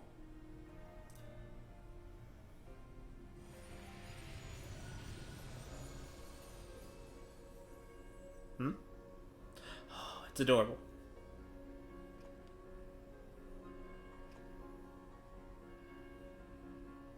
The covenant binds me to thee. I shall watch, listen, and wait. Fight and struggle,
You may summon Midgar Soma by selecting the corresponding entry within your minion guide under character in the main menu.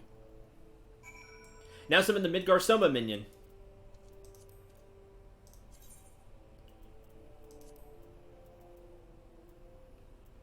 Midgar Soma. Summon Midgar Soma. Not the big one. The little one.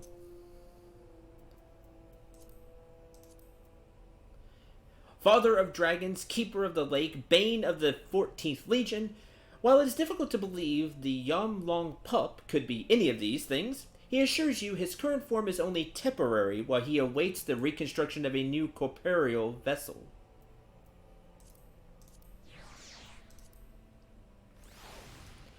So Midgar Soma's bound to us? That was really cool getting that aura. But he struck down the blessing from Hydaelyn?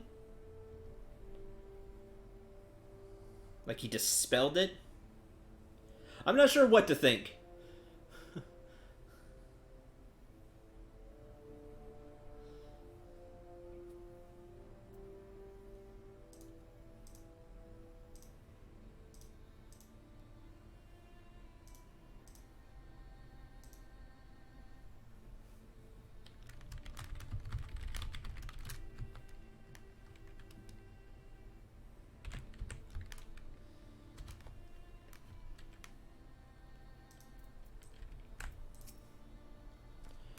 Beginning to fear the worst. Are those explosions I saw? Yeah, a lot of explosions.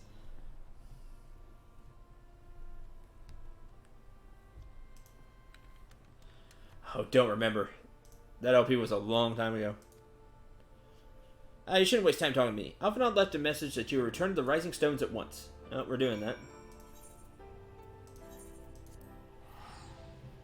So we're weaker than we were before?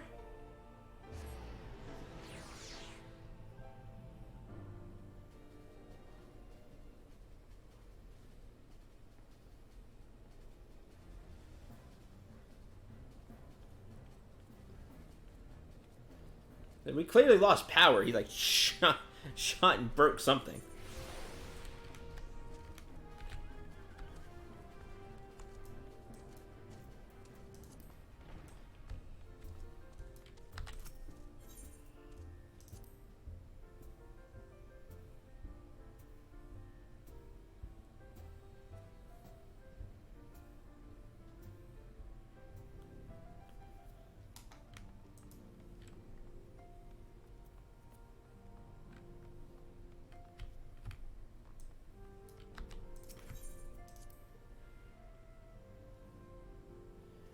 There's one in Oathbreaker. He said he consented. Oh, confused. Praise the 12 that you're hale and whole. Kind of? Think I am? Campus News Minfilia informed me of Sir Emmerich's request. You completed your investigation of the Keeper of the Lake. Here's your report. Okay, here's what happened.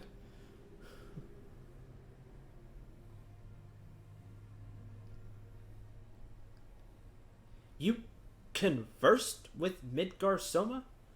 I swear, were anyone else to make such a claim, I would regard it as considerable skepticism. With considerable skepticism. But you, well, we know you're not lying. We to understand that the Wormlord did not perish and has in sooth lain dormant these past 15 years? Less a resurrection and more a rejuvenation for he who dwelt in eternity, years passing as moments. Though his words were ambiguous at times, one statement left little room for interpretation.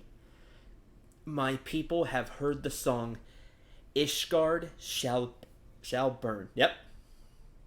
That! All the other stuff I'm not sure about. That is correct. I am sure about that. Clearly, an attack is imminent. We must share this information with Sir Elmeric immediately. However, we dare not divulge your conversation with Midgar Soma in its entirety. To even acknowledge that you heard the voice of a Dravanian is a grave but necessary risk. Lest we forget, men have been executed as heretics for declaring as much. Huh? That's true. For your own protection, and for the sake of our tenuous relations with Ishgard, the truth cannot leave this room. Nod. As for how we may present our revelation to Sir Emmeric's emissary, leave that to me. Remain here for now. Let the talker do the talking.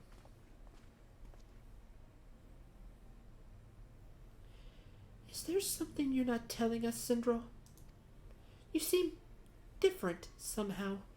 'Tis almost as if you're missing something important. Yeah, well, I am.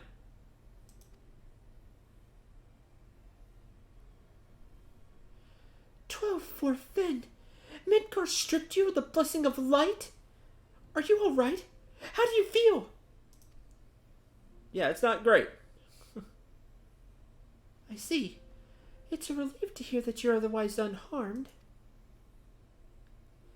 Beggars believe that any being could possess the power to deprive you of her blessing.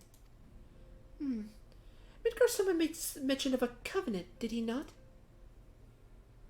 A covet, not covenant. Covet. One of the ancient myths regarding Silver Tear Falls states that when the waters came into existence, so too did the Great Worm. Althic and Nymeria, Brother Time and Sister Fate, declared that Midgar Soma ever watch over the source from which all water and magic was said to flow. That's insane. I wonder, what if this was the covenant of which he spoke, and 'twas not the gods with whom he treated, but Heidelin herself? Well, if he's watching over you as he claimed, mayhap you'll have an opportunity to ask. Let's keep this matter to ourselves. I do not wish to burden our friends needlessly.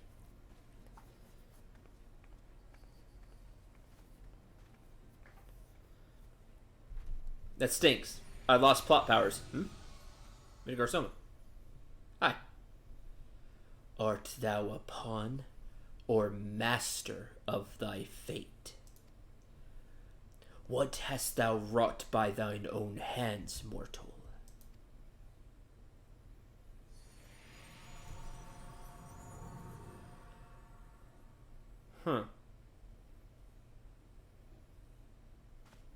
Interesting words.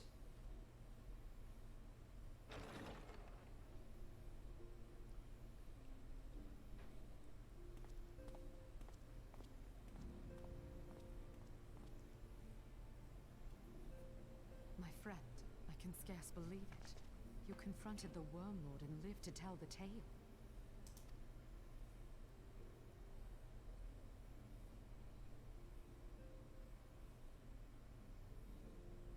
I give thanks to Helone for your preservation. It is our sole cause for gladness. Your encounter with the Keeper of the Lake served to confirm our fears. A great worm has roared, and it makes little difference if it was one of the two in Eorzea or any other. The Dravanians are coming. I am told that Ishgard has magical defenses against Dravanian attack, though I am not privy to their exact nature. Will they be enough to repel a massive force? Ishgard has weathered countless assaults over centuries. This will be no different. And now that you have confirmed the threat, none can ignore the Lord Commander's calls for the wards to be strengthened. I dare not presume to speak for him, but I expect the Lord Commander would sing your praises. I must away, but we shall meet again soon.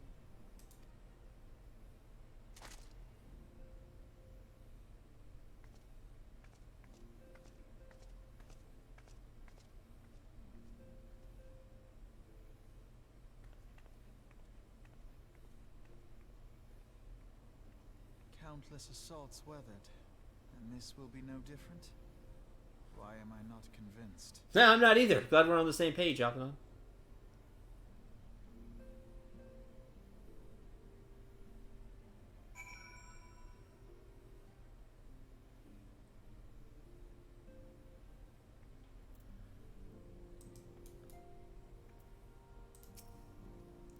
The Ishgardians have warred with the Dravonians for centuries, nay, nearly 1,000 years. In all that time, not once have their enemies breached their defenses and entered the city proper. Yet, regardless of how strong these magical wards may be, I nevertheless fear that the Ishgardians are underestimating the gravity of the situation. Though it was not Midgar Soma who roared, a call to arms by one of the first brood cannot be ignored. Until such time as they choose to request our aid, however, we can do naught but observe the situation at a distance, and pray that our fears are unfounded.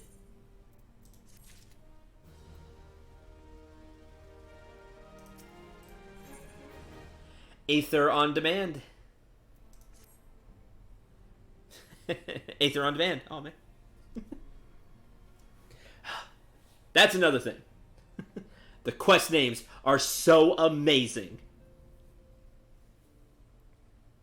Love the quest names. Ere I forget, I believe Moonbrida has requested a gathering of the Scions. I assume there's been some progress concerning our efforts to combat the Ascians. Pray inform her that our business with the Ishgardians is concluded for the moment. I shall be along once I've completed my communications with the Crystal Braves.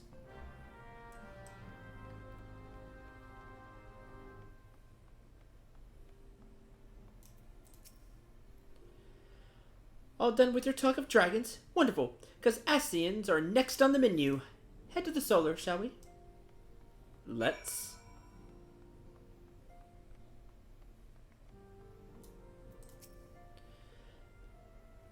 I've had to memorize the political positions and military ranks of half a dozen different nations. I believe that. As secretary here.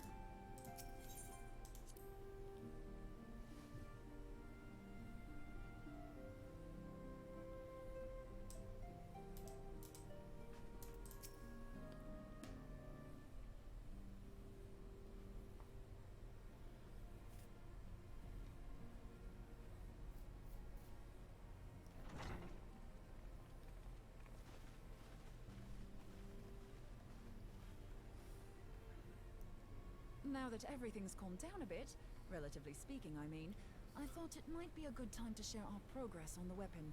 Relatively speaking. I believe we're on the verge of a breakthrough. Ooh. Well, don't keep us all in suspense.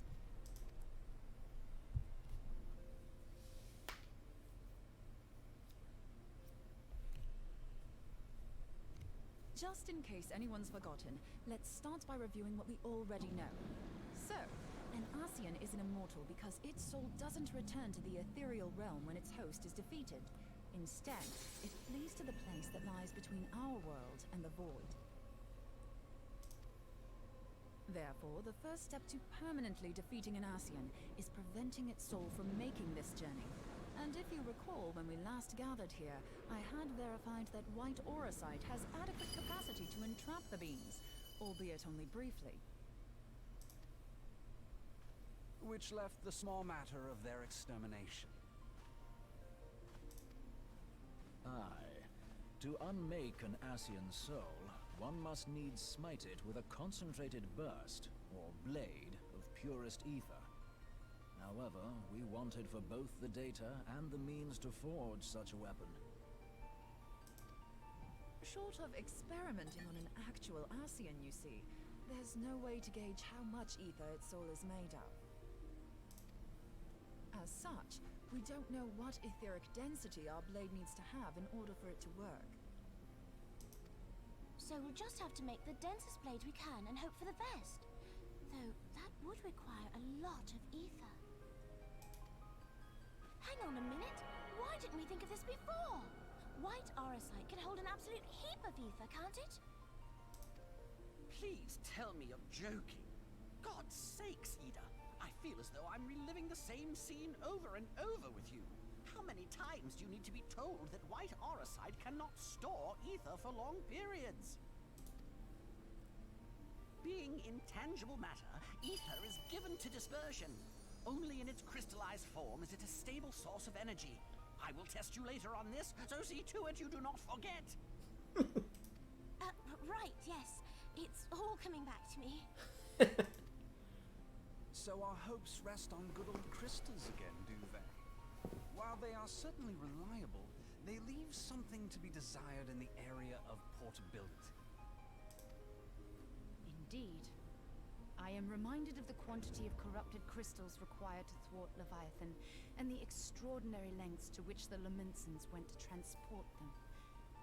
What if it should prove that a similar quantity was needed to destroy an Ascian soul? Or still more? I do not envy the poor sod who has to lug all of that around, on the off chance that an Ascian appears. That's the very problem we set out to solve. And I reckon we've found the answer. If it isn't practical to lug around the ether we need, we'll just have to draw upon another source. And the only viable source is the land. If you mean to tap the Great River of Ether, know that it will entail considerable risk. Meddling with the currents may well induce a surge like to the one which despoiled Mordona. Give me a bit more credit, will you? Why would we need to tap the river when there are veritable reservoirs jutting out all over the land? I speak of corrupted crystals. It might be that their aspect is out of balance, but a crystal's a crystal. It contains ether, and we can help ourselves to it. While corrupted crystals are indeed abundant, there is no guarantee that they will be in close proximity at a crucial moment. But what if we don't need them to be? What if we could tap their power from afar? A malm away, say? If we could do that, we'd have ready access to ether aplenty in almost every corner of Eorzea.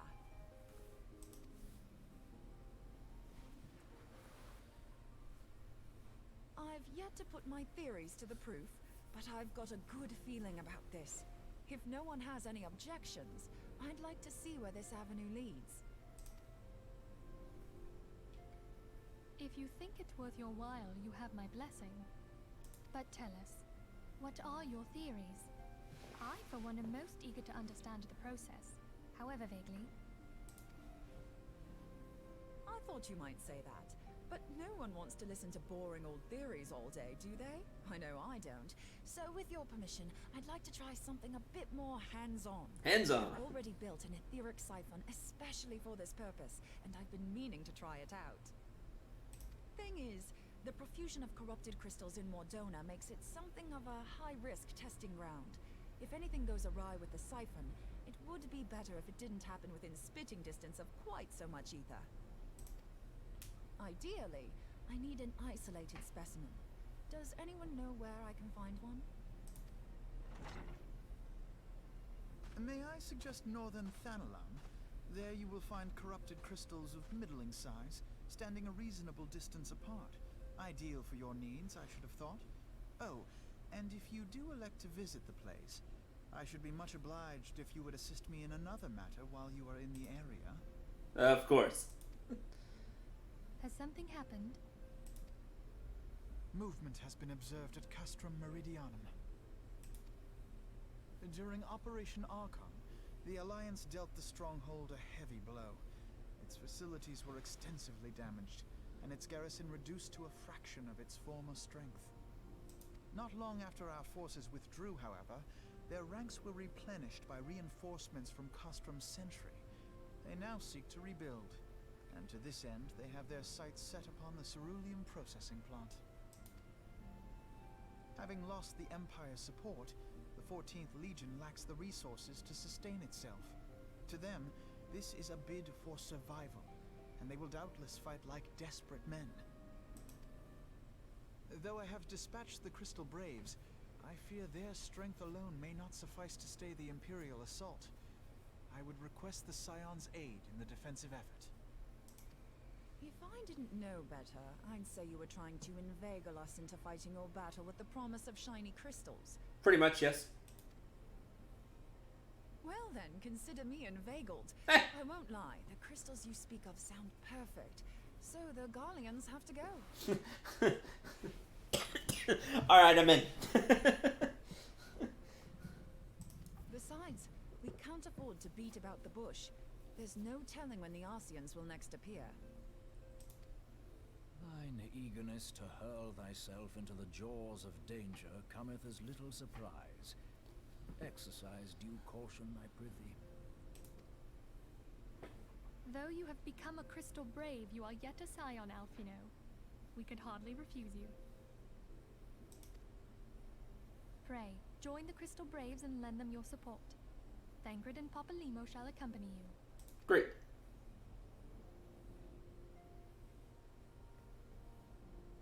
Ida and Yashtola, in the meantime I would have you assist Moonbreeder. Scout out the crystal clusters, that the testing may commence as soon as the Garlean threat has been eliminated.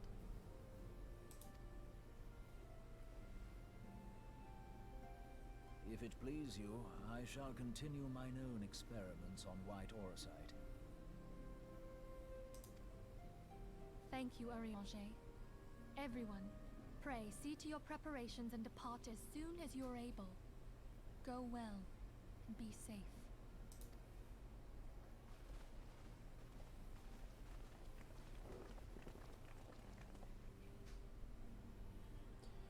Hi, Binary.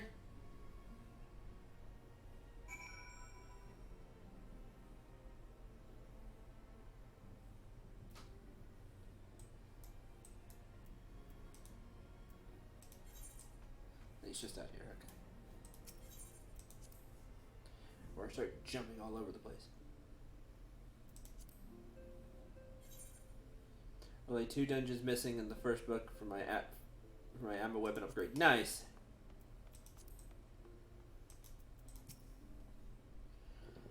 'Twould seem that events have once more conspired to rob us of rest and recuperation. Though I wish it otherwise, I must ask that you head straightway to the processing plant. The Fourth have already deployed to the area and await the arrival of the Scions.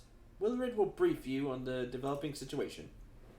Meanwhile, I must rendezvous with Captain Illibard at our headquarters in Ulda. I shall take command of our forces there with a lighter heart, knowing that you go to support the front lines.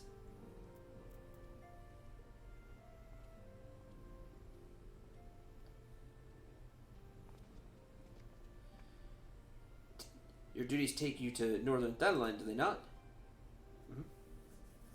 We too must say our farewells to the Rising Stones for a time. Philemon travels to Ulda, and we shall serve as her escort. Oh, okay. At my daughter's behest, I go to contact certain old acquaintances in the Gilded City. We are beset on all sides by civil unrest and imperial machinations, threatened by primals and troubled by dragons. We need all the allies we can muster, indeed. Many of my friends hold positions of power, you see. My hope that they can be convinced to aid the Scion's cause.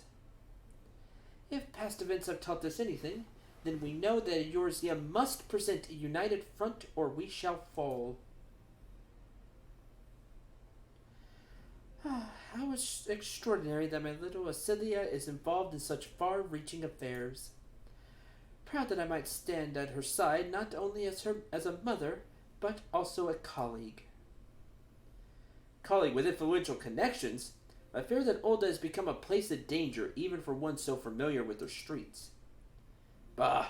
Woe betide the blackguard that so much as glares in your direction, my lady. Yeah! I shall be well protected, it seems. Shall we be on our way, then?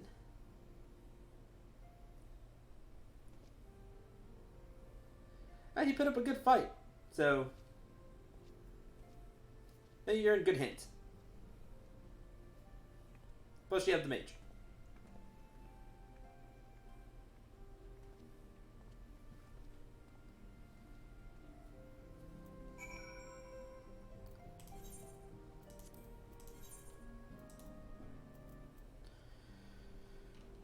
Let's see. A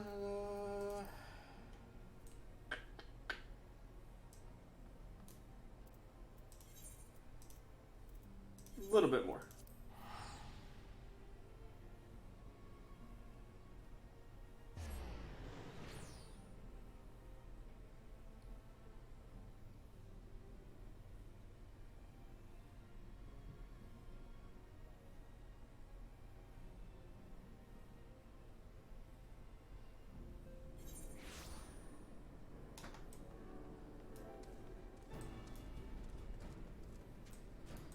Ether on demand.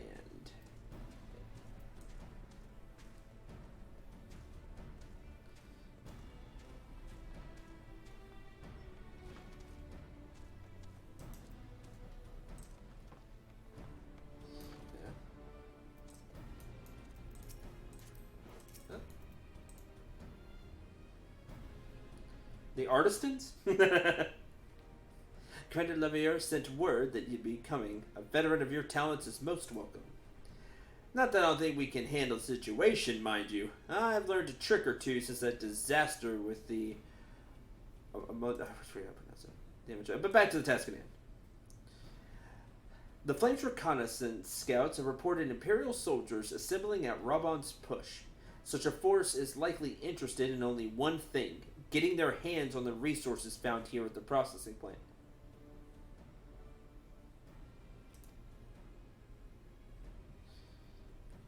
Garleans could begin marching on us at any time. I think it's time we speak with Lieutenant Eidelstein to finalize our counter strategy. Okay.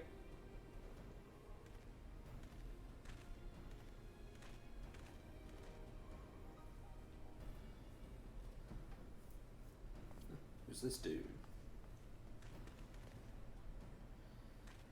Captain Dragonsoul.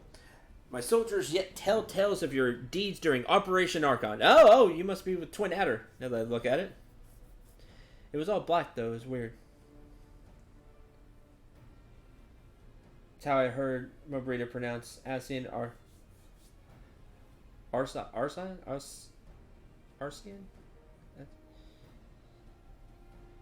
Arsian? I've probably been pronouncing it wrong. I do that.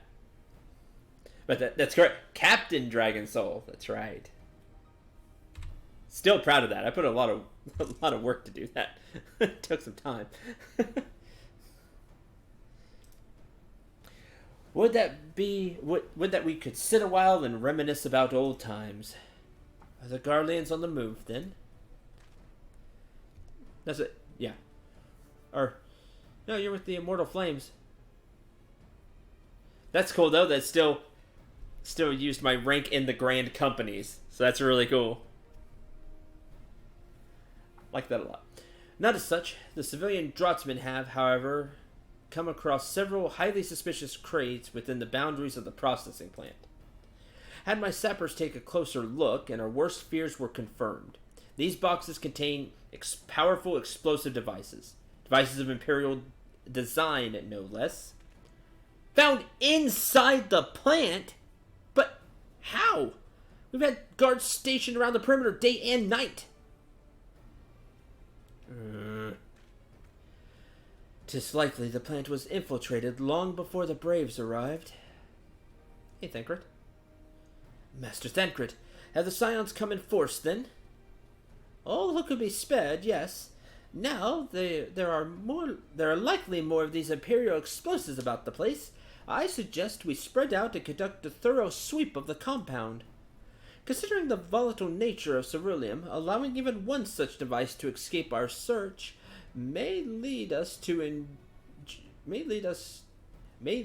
us enjoying an uncomfortably close view of a rather spectacular explosion. Spectacular explosion. There you go.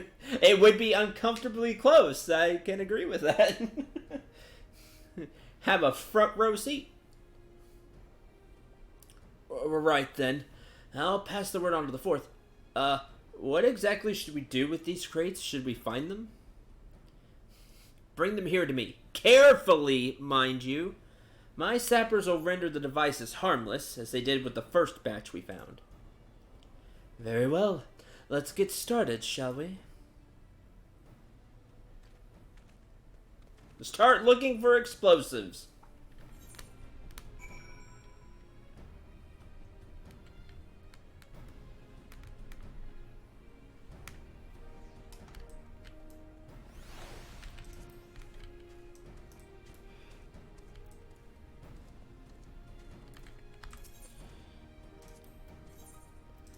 Repair up.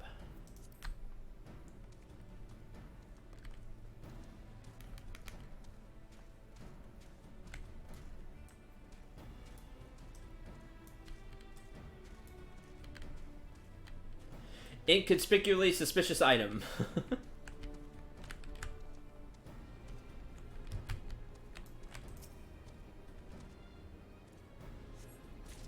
The show Bomberman wants what? Oh man, if he has some fire upgrades though, we all lose.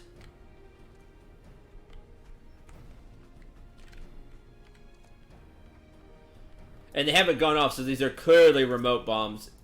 Extra dangerous.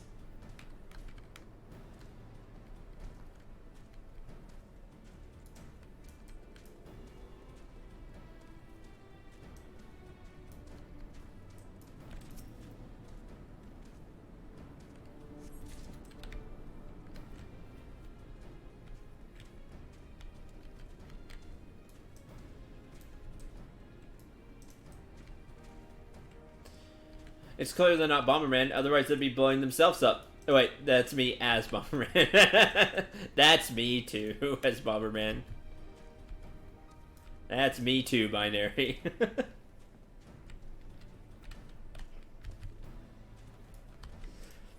Never super great at Bomberman. I like playing Bomberman, not good at it.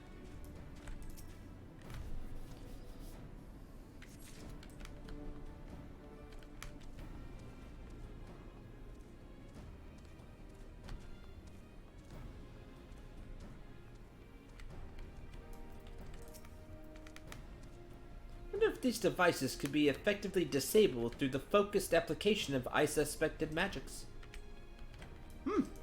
Maybe.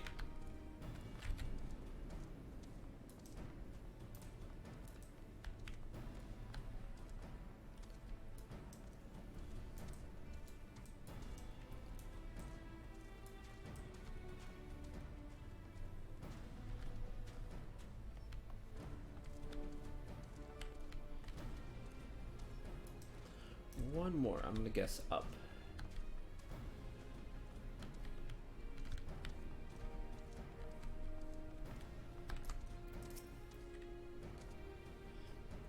Secure the plant.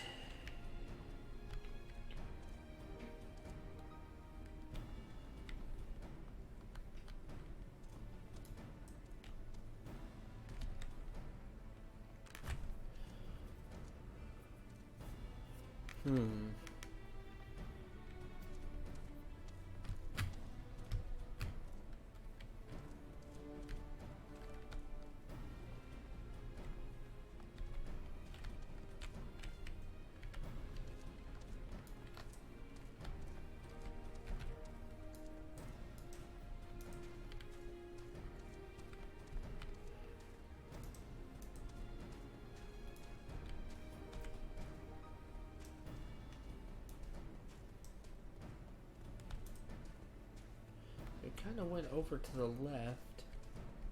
Or to the right, excuse me.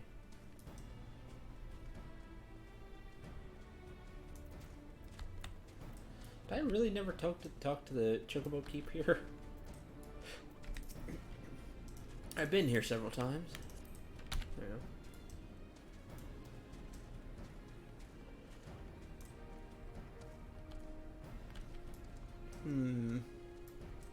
One more. Man, I'm so bad at these. Or it just marks an area and be like, find it.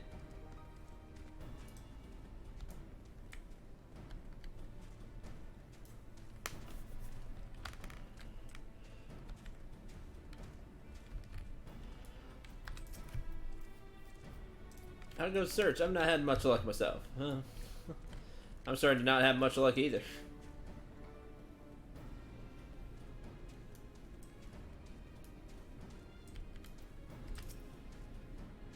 One suspicious container thus far. Contained naught but the remains of some hurried workers' midday repast.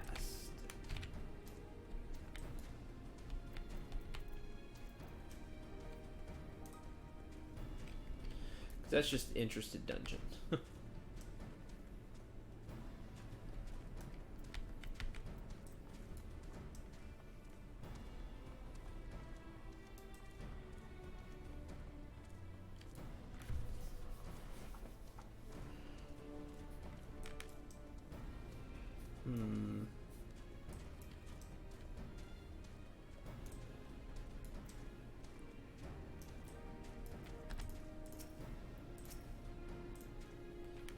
I had a contest with Papa Lemma who could find the most explosives. I'd forgotten to mention to him before I started looking. All of a sudden he's gonna come back. I win! Win what?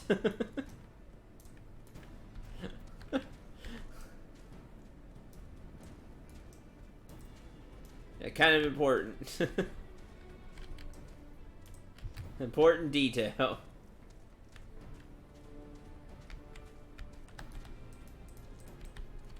Oh, I'm authorized. Silly NPC.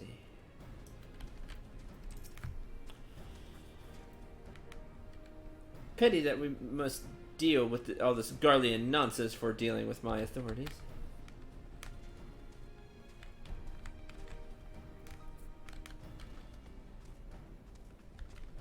Nothing in here.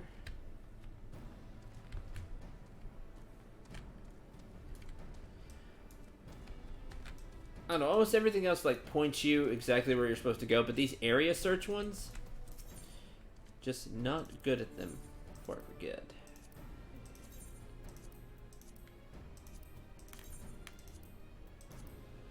Repair the other gear stuff.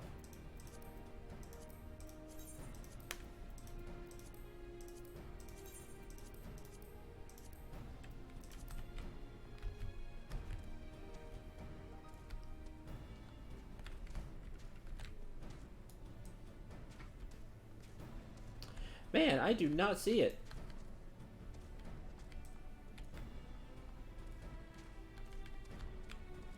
I go indoors here. Makes me think it's indoors somewhere. Like a... Wait.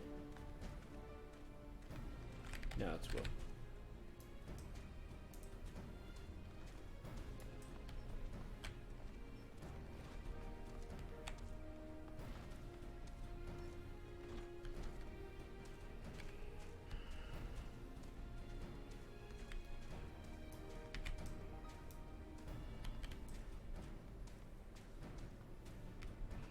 We went in this one. Where else have I not been? Can't go in there. Been there.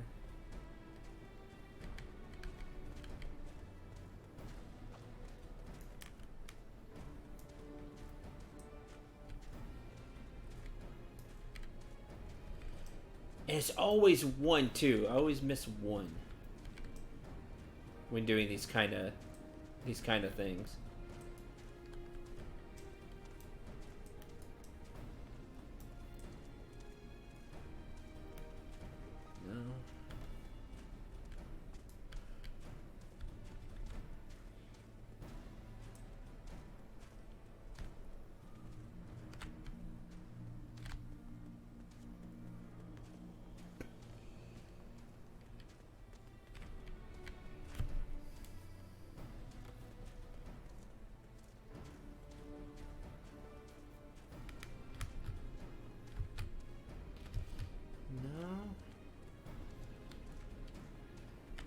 I can get up here.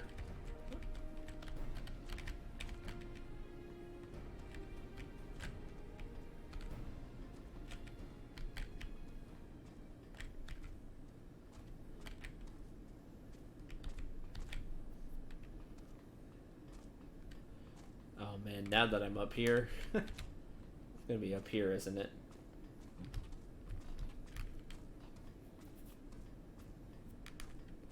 Yep, sure is. Man, remember this one if you play along. you climb those real thin set of stairs, and walk along the pipe. Alright, that's 4.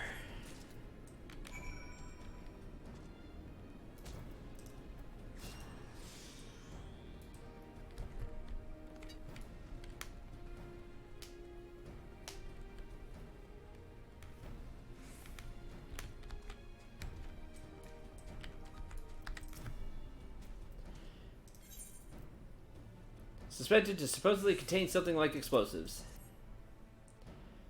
4 more of these blasted things? I'll have our engineers disassemble them at once. Fine work as always, Captain Dragonsoul. The entire compound has now been scoured from top to bottom, so I should hope that we've seen the last of these explosives. And jump 10 meters with the bomb in your hands. Carefully, of course. I did. I jumped very carefully. With possibly 4 bombs.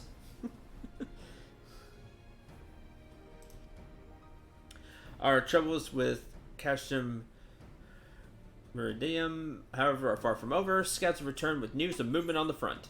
Time for me to go. Time for me to start fighting. On the counteroffensive. Lieutenant Edelstein wishes to share a report with you concerning the Garlean's movements. Oh, I remember now. I remember this guy. Had him, helped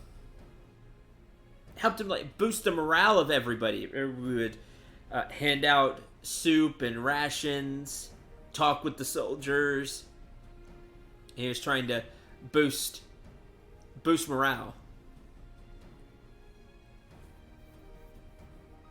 Yeah, I remember now.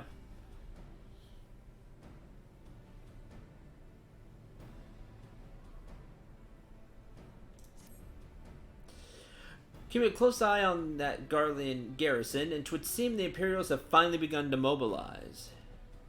According to the reconnaissance report that just came in, the squads seen leaving the Castrum are too few in number to effectively take and hold our position. They will likely mount a swift assault and focus on the acquisition of resources. I have, of course, also shared this report with the Crystal Braves. They decided to take to the field to meet this assault head-on. Report to Lieutenant Elian, and lend your much welcome strength to the counter-offensive.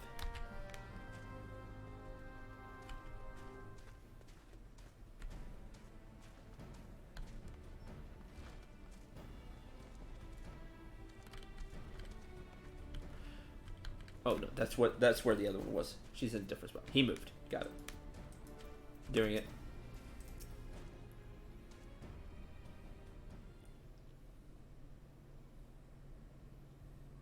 Glad to have you with us, Sindral. As I'm sure Lieutenant Edelstein has explained, the Garleans have deployed a small force from Castrum Meridian. Technically, I'm above the lieutenant now, so that's great. Their main column assembles to the north near Delamon's Talons, but we've also spied several squads attempting to conceal themselves on approach to the west. I think I was just corporal or sergeant at the time I did this quest. Did the quest to, like, the boost morale quests. Illibert is here. They wish you to rush forth and commit to battle with the main column, leaving the detached force free to raid the plant and pillage supplies. Not much of a strategy, but these are desperate men. Captain Illibert!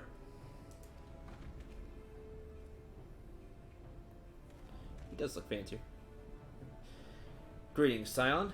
I understand the commander bid you and your fellows come lend a hand to the Braves. With such mighty heroes at his disposal, the Fort should have little trouble contending with all the Garleans might throw at them.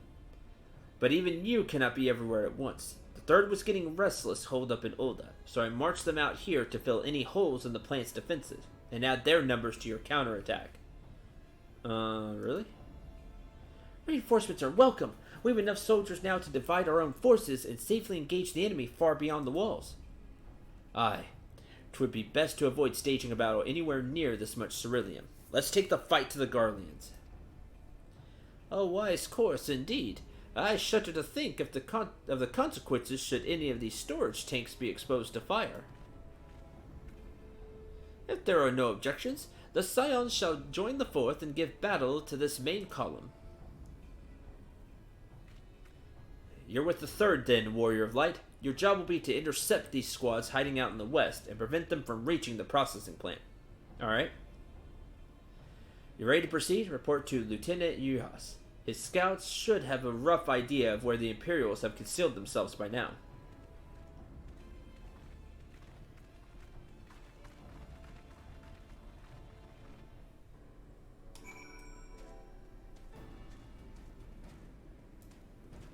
Yuhas show?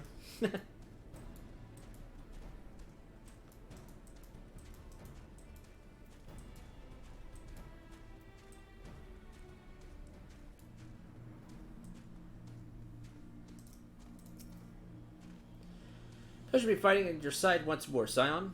Our operations invariably succeed when you're around, and victories are wont to pave the road to greater coins. He's all about the money. I just don't trust him as much. Now, this detached force we've been sent to eliminate has split into smaller squads. the better to conceal themselves within the terrain hereabouts. I imagine. We need to split ourselves up as well to cover more ground. And make sure to root out all these would-be raiders. Seeing as you're an army unto yourself, I've assigned your own areas to scour clean of enemy soldiers. Simple search and destroy. S&D? We'll rendezvous back here when the task is done. Happy hunting, son. Actually, one of my favorite game modes, even though I'm garbage at it.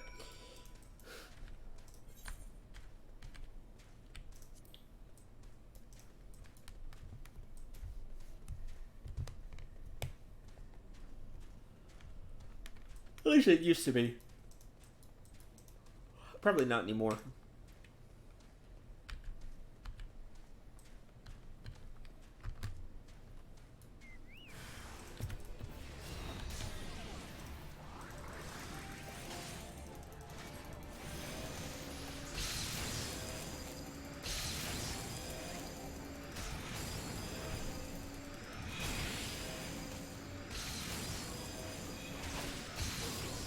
There we go. That's always fun.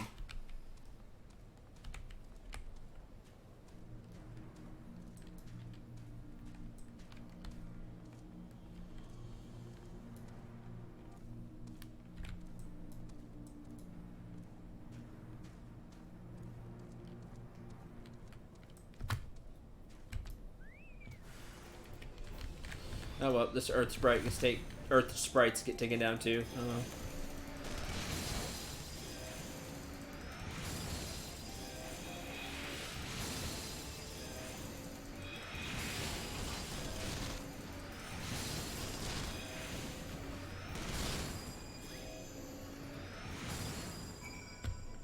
Okay, report back.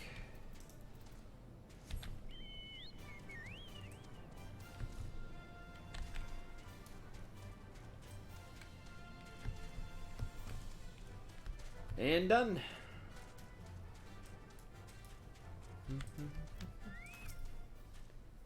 Seem grim, Scion. I'll take that to mean that between us, more than a few Garleans won't be making it back. These Imperials, though, certainly made us earn our pay. I'd be a happy man if I never had to tussle with another of those Magitech horrors. It's time we bid this war-torn land farewell. I'll contact the 4th and let Lieutenant Alian know that the West is now clear. Appreciate if you do the same when you report to Lieutenant Edelstein. Alright?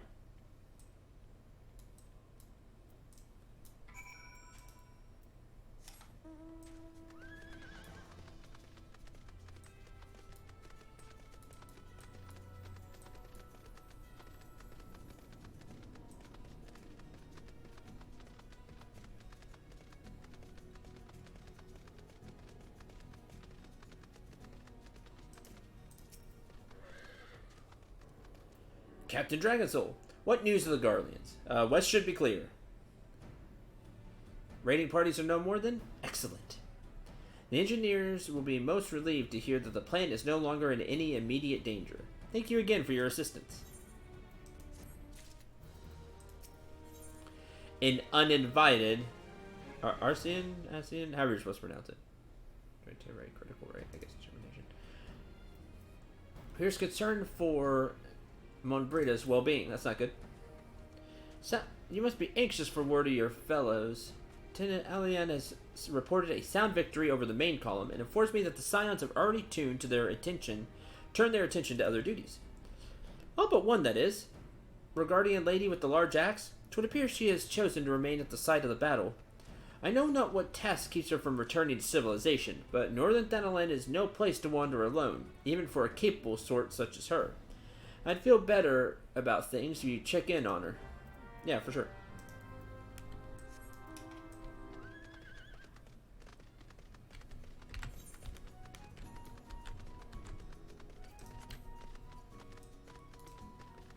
Moogle Balloon.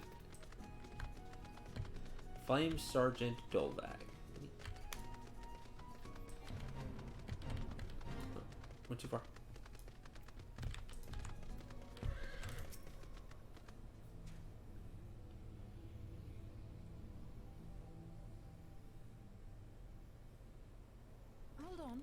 Won't be a second.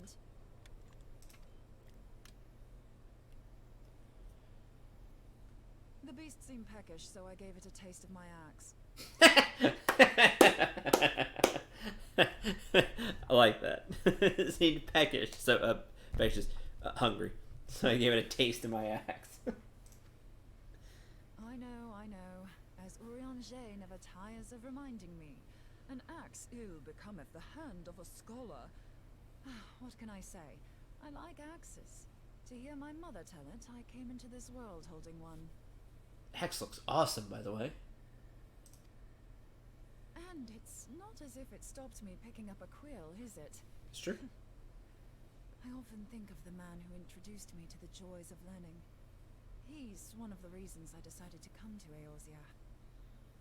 Him and my excruciatingly stiff childhood friend. Considering how unalike we are, it's a wonder we ever got on. The world's a strange old place, isn't it? Aye, that ought to do it. True. Not literally. Boy, we can hope so. Did it. So far, so good. At these concentrations, it shouldn't matter too much if something goes awry. Just enough ether to make it interesting. Just enough to make it interesting. Did you see that? The way the crystal glowed? Saw it. The siphon works, I'm happy to say. With a few refinements, it should satisfy our appetite for ether. Which just leaves the small matter of forging our blade. I'm not sure how to go about it just yet, but I swear to find a way. I'll put a blade in your hands if it's the last thing I do.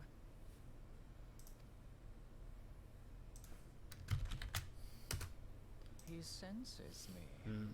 A useful talent.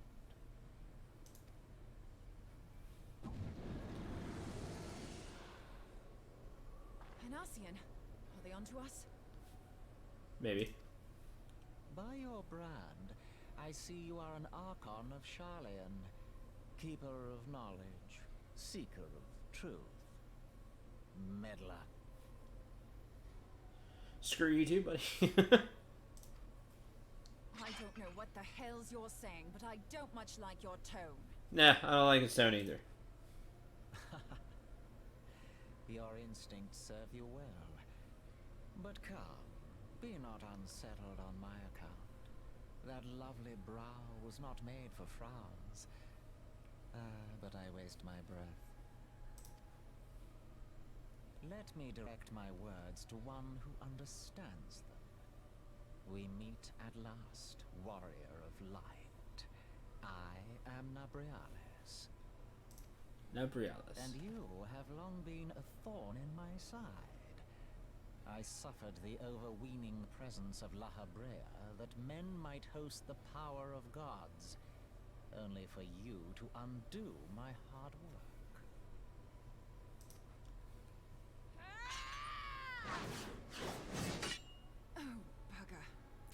Oh, bugger. Do settle down. That was the most cheating. You must concede that I acted in self-defense.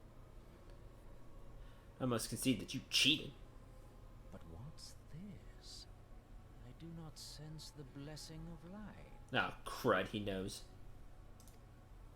Oh, dear. Could it be that frail Hydelin has forgotten her champion? This I did not foresee. Oh, that's information I didn't want them to have. Shorn of light as you are no longer a threat. And better yet, the seal is broken. Seal? Now is the time to claim the staff. Wait, staff? With it in my grasp, I shall rise above them all and take my place at Lord Zodiark's right hand. Lord Zodiark's right hand. It's your boss, Lord Zodiark? Killed Zodiark before. What did that bastard want with us? Nothing good. An Aureolus, he calls himself. With charm like that, I'll bet he has maidens falling at his feet, unconscious. Exactly. But this staff. Yeah, what staff? You say just talking about it had the bastard grinning like a brat on his name day. Must be quite a staff. Yeah, it's the stuff I want. What is the staff? Oh, gods. He means Tupsimati, Master Louis Soir's staff. Oh. Minfilia's in danger. We have to get back to the Rising Stones. Oh, that's not good. Sorry, we let the staff go. They were all underperforming. His nasal voice means I just can't take him seriously. I take him seriously. He's just a loser.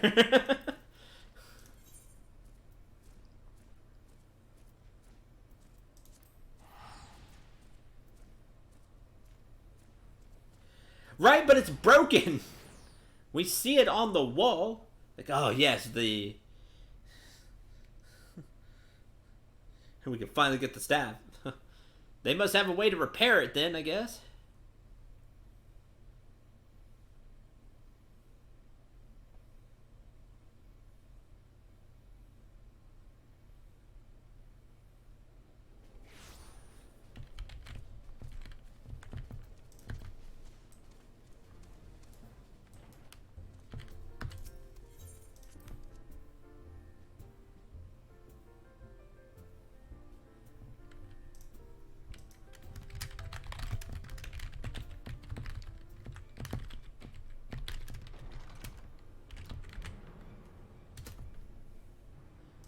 Yep, we're here.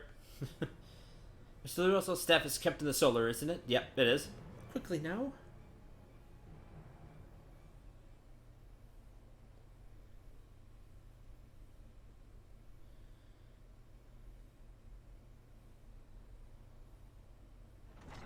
And it's gone. Are you serious? You too. Hi.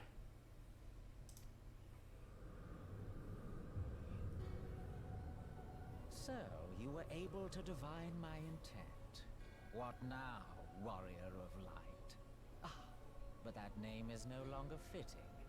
You have become decidedly dull, and quite incapable of barring my entry. What do you mean? You truly do not know? Then I suppose it is only right that I enlighten you. All of the... Well, he is just getting... all the... Look at that smirk on his stupid face. All of the light puns he's just having so much fun with right now.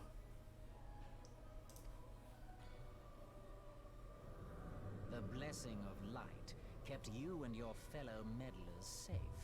It was that which prevented my kind from entering your domain. My kind, I say, though it had no power over the likes of Elidibus and La Habrea. Being of this world, they could come and go as they please, while I could only look on. But I need look no longer. Now that the seal is gone, I mean to act. Unlike the others, I am not given to waiting. I shall take that staff and bring about the next rejoining. Rejoining? Then it was your doing. The Isle of Val, the scholars, all of it.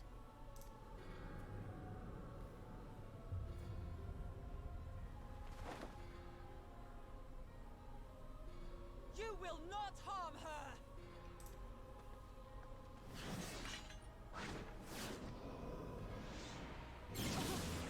That's not good. Moonbreeder. Yeah, him just sitting there. He's super cocky. On forcing my hand. Did you learn nothing from our last meeting? Ah, but I forget. My words fall upon deaf ears. The staff is but a broken relic, a memorial to the departed. What possible use could you have for it? A blade of darkness that we just saw, yeah.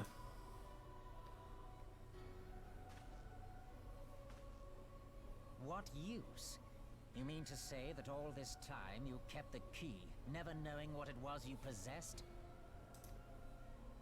The staff Tupsimati, or rather the stone tablet it bears, is host to a great power. Together with the horn, it can be used to draw vast quantities of ether from its bearer's surroundings. Oh, thanks for telling me. So I need that, and I need to go get the horn part, and then put it together, be able to draw ether, and blast you with a blade of light. It'll be great. How else do you think Louis Soir was able to invoke the power of the 12 without making them an offering of crystals? Summoning requires not only prayer, but a profusion of ether. Even a child knows that. If I did not know before, you may be certain I do now. But above all, I know that we cannot allow this staff to fall into your hands. I will die before I let you take it. Insufferable woman. I would happily end your miserable life here and now. Alas, Elidibus would never let me hear the end of it. Very well. If you will not part with the staff, I will take you too. How about no?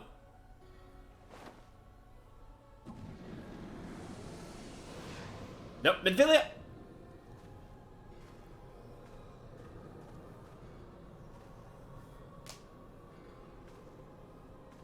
Oh, blast it all.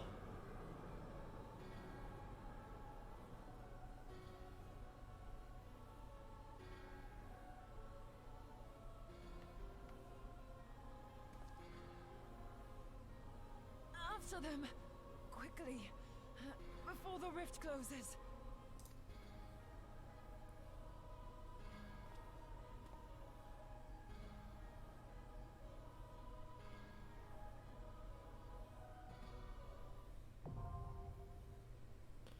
Chrysalis now available.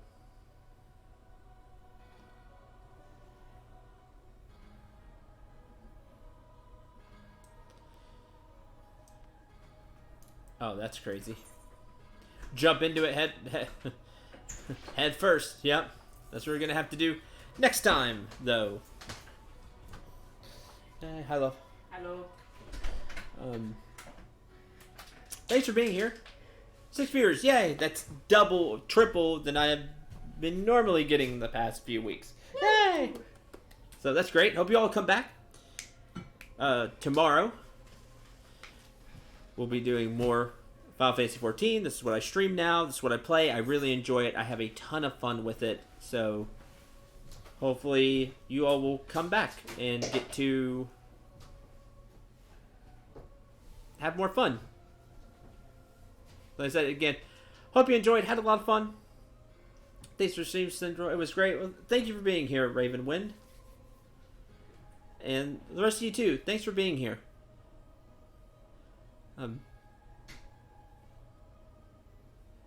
It was nice.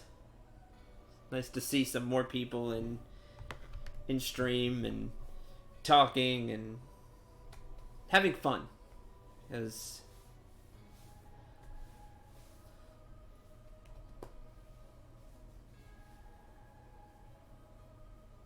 I really enjoy FF14.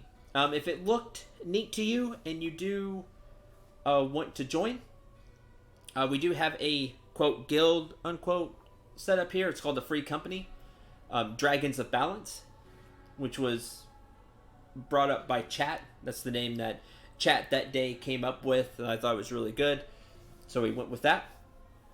And we are on, I believe it's the Crystal server, Marlborough. The Marlborough world. It was just the one that was open at the time, and so that's the one I went with. Link to the Discord below. I have a Final Fantasy 14 chat setup where we talk about FF14 things. Not anything really spoilery. We just talk about our adventures and things like that. So feel free to jump in there as well if you end up picking up the game. I want to do a lot with with Final Fantasy XIV because I really enjoy it. And being an MMO, it's something that I can do stuff with. We can grow the guild, do adventures. It should be below. It should be in the... Oh, it's not there. Then that. Yeah. Thanks. I had... it's not there. I just have the PayPal and Patreon links. My bad. There's the Discord link. Feel free to click on it and join. Until tomorrow, I'm Central. Remember to shoot for the stars and take care, everyone.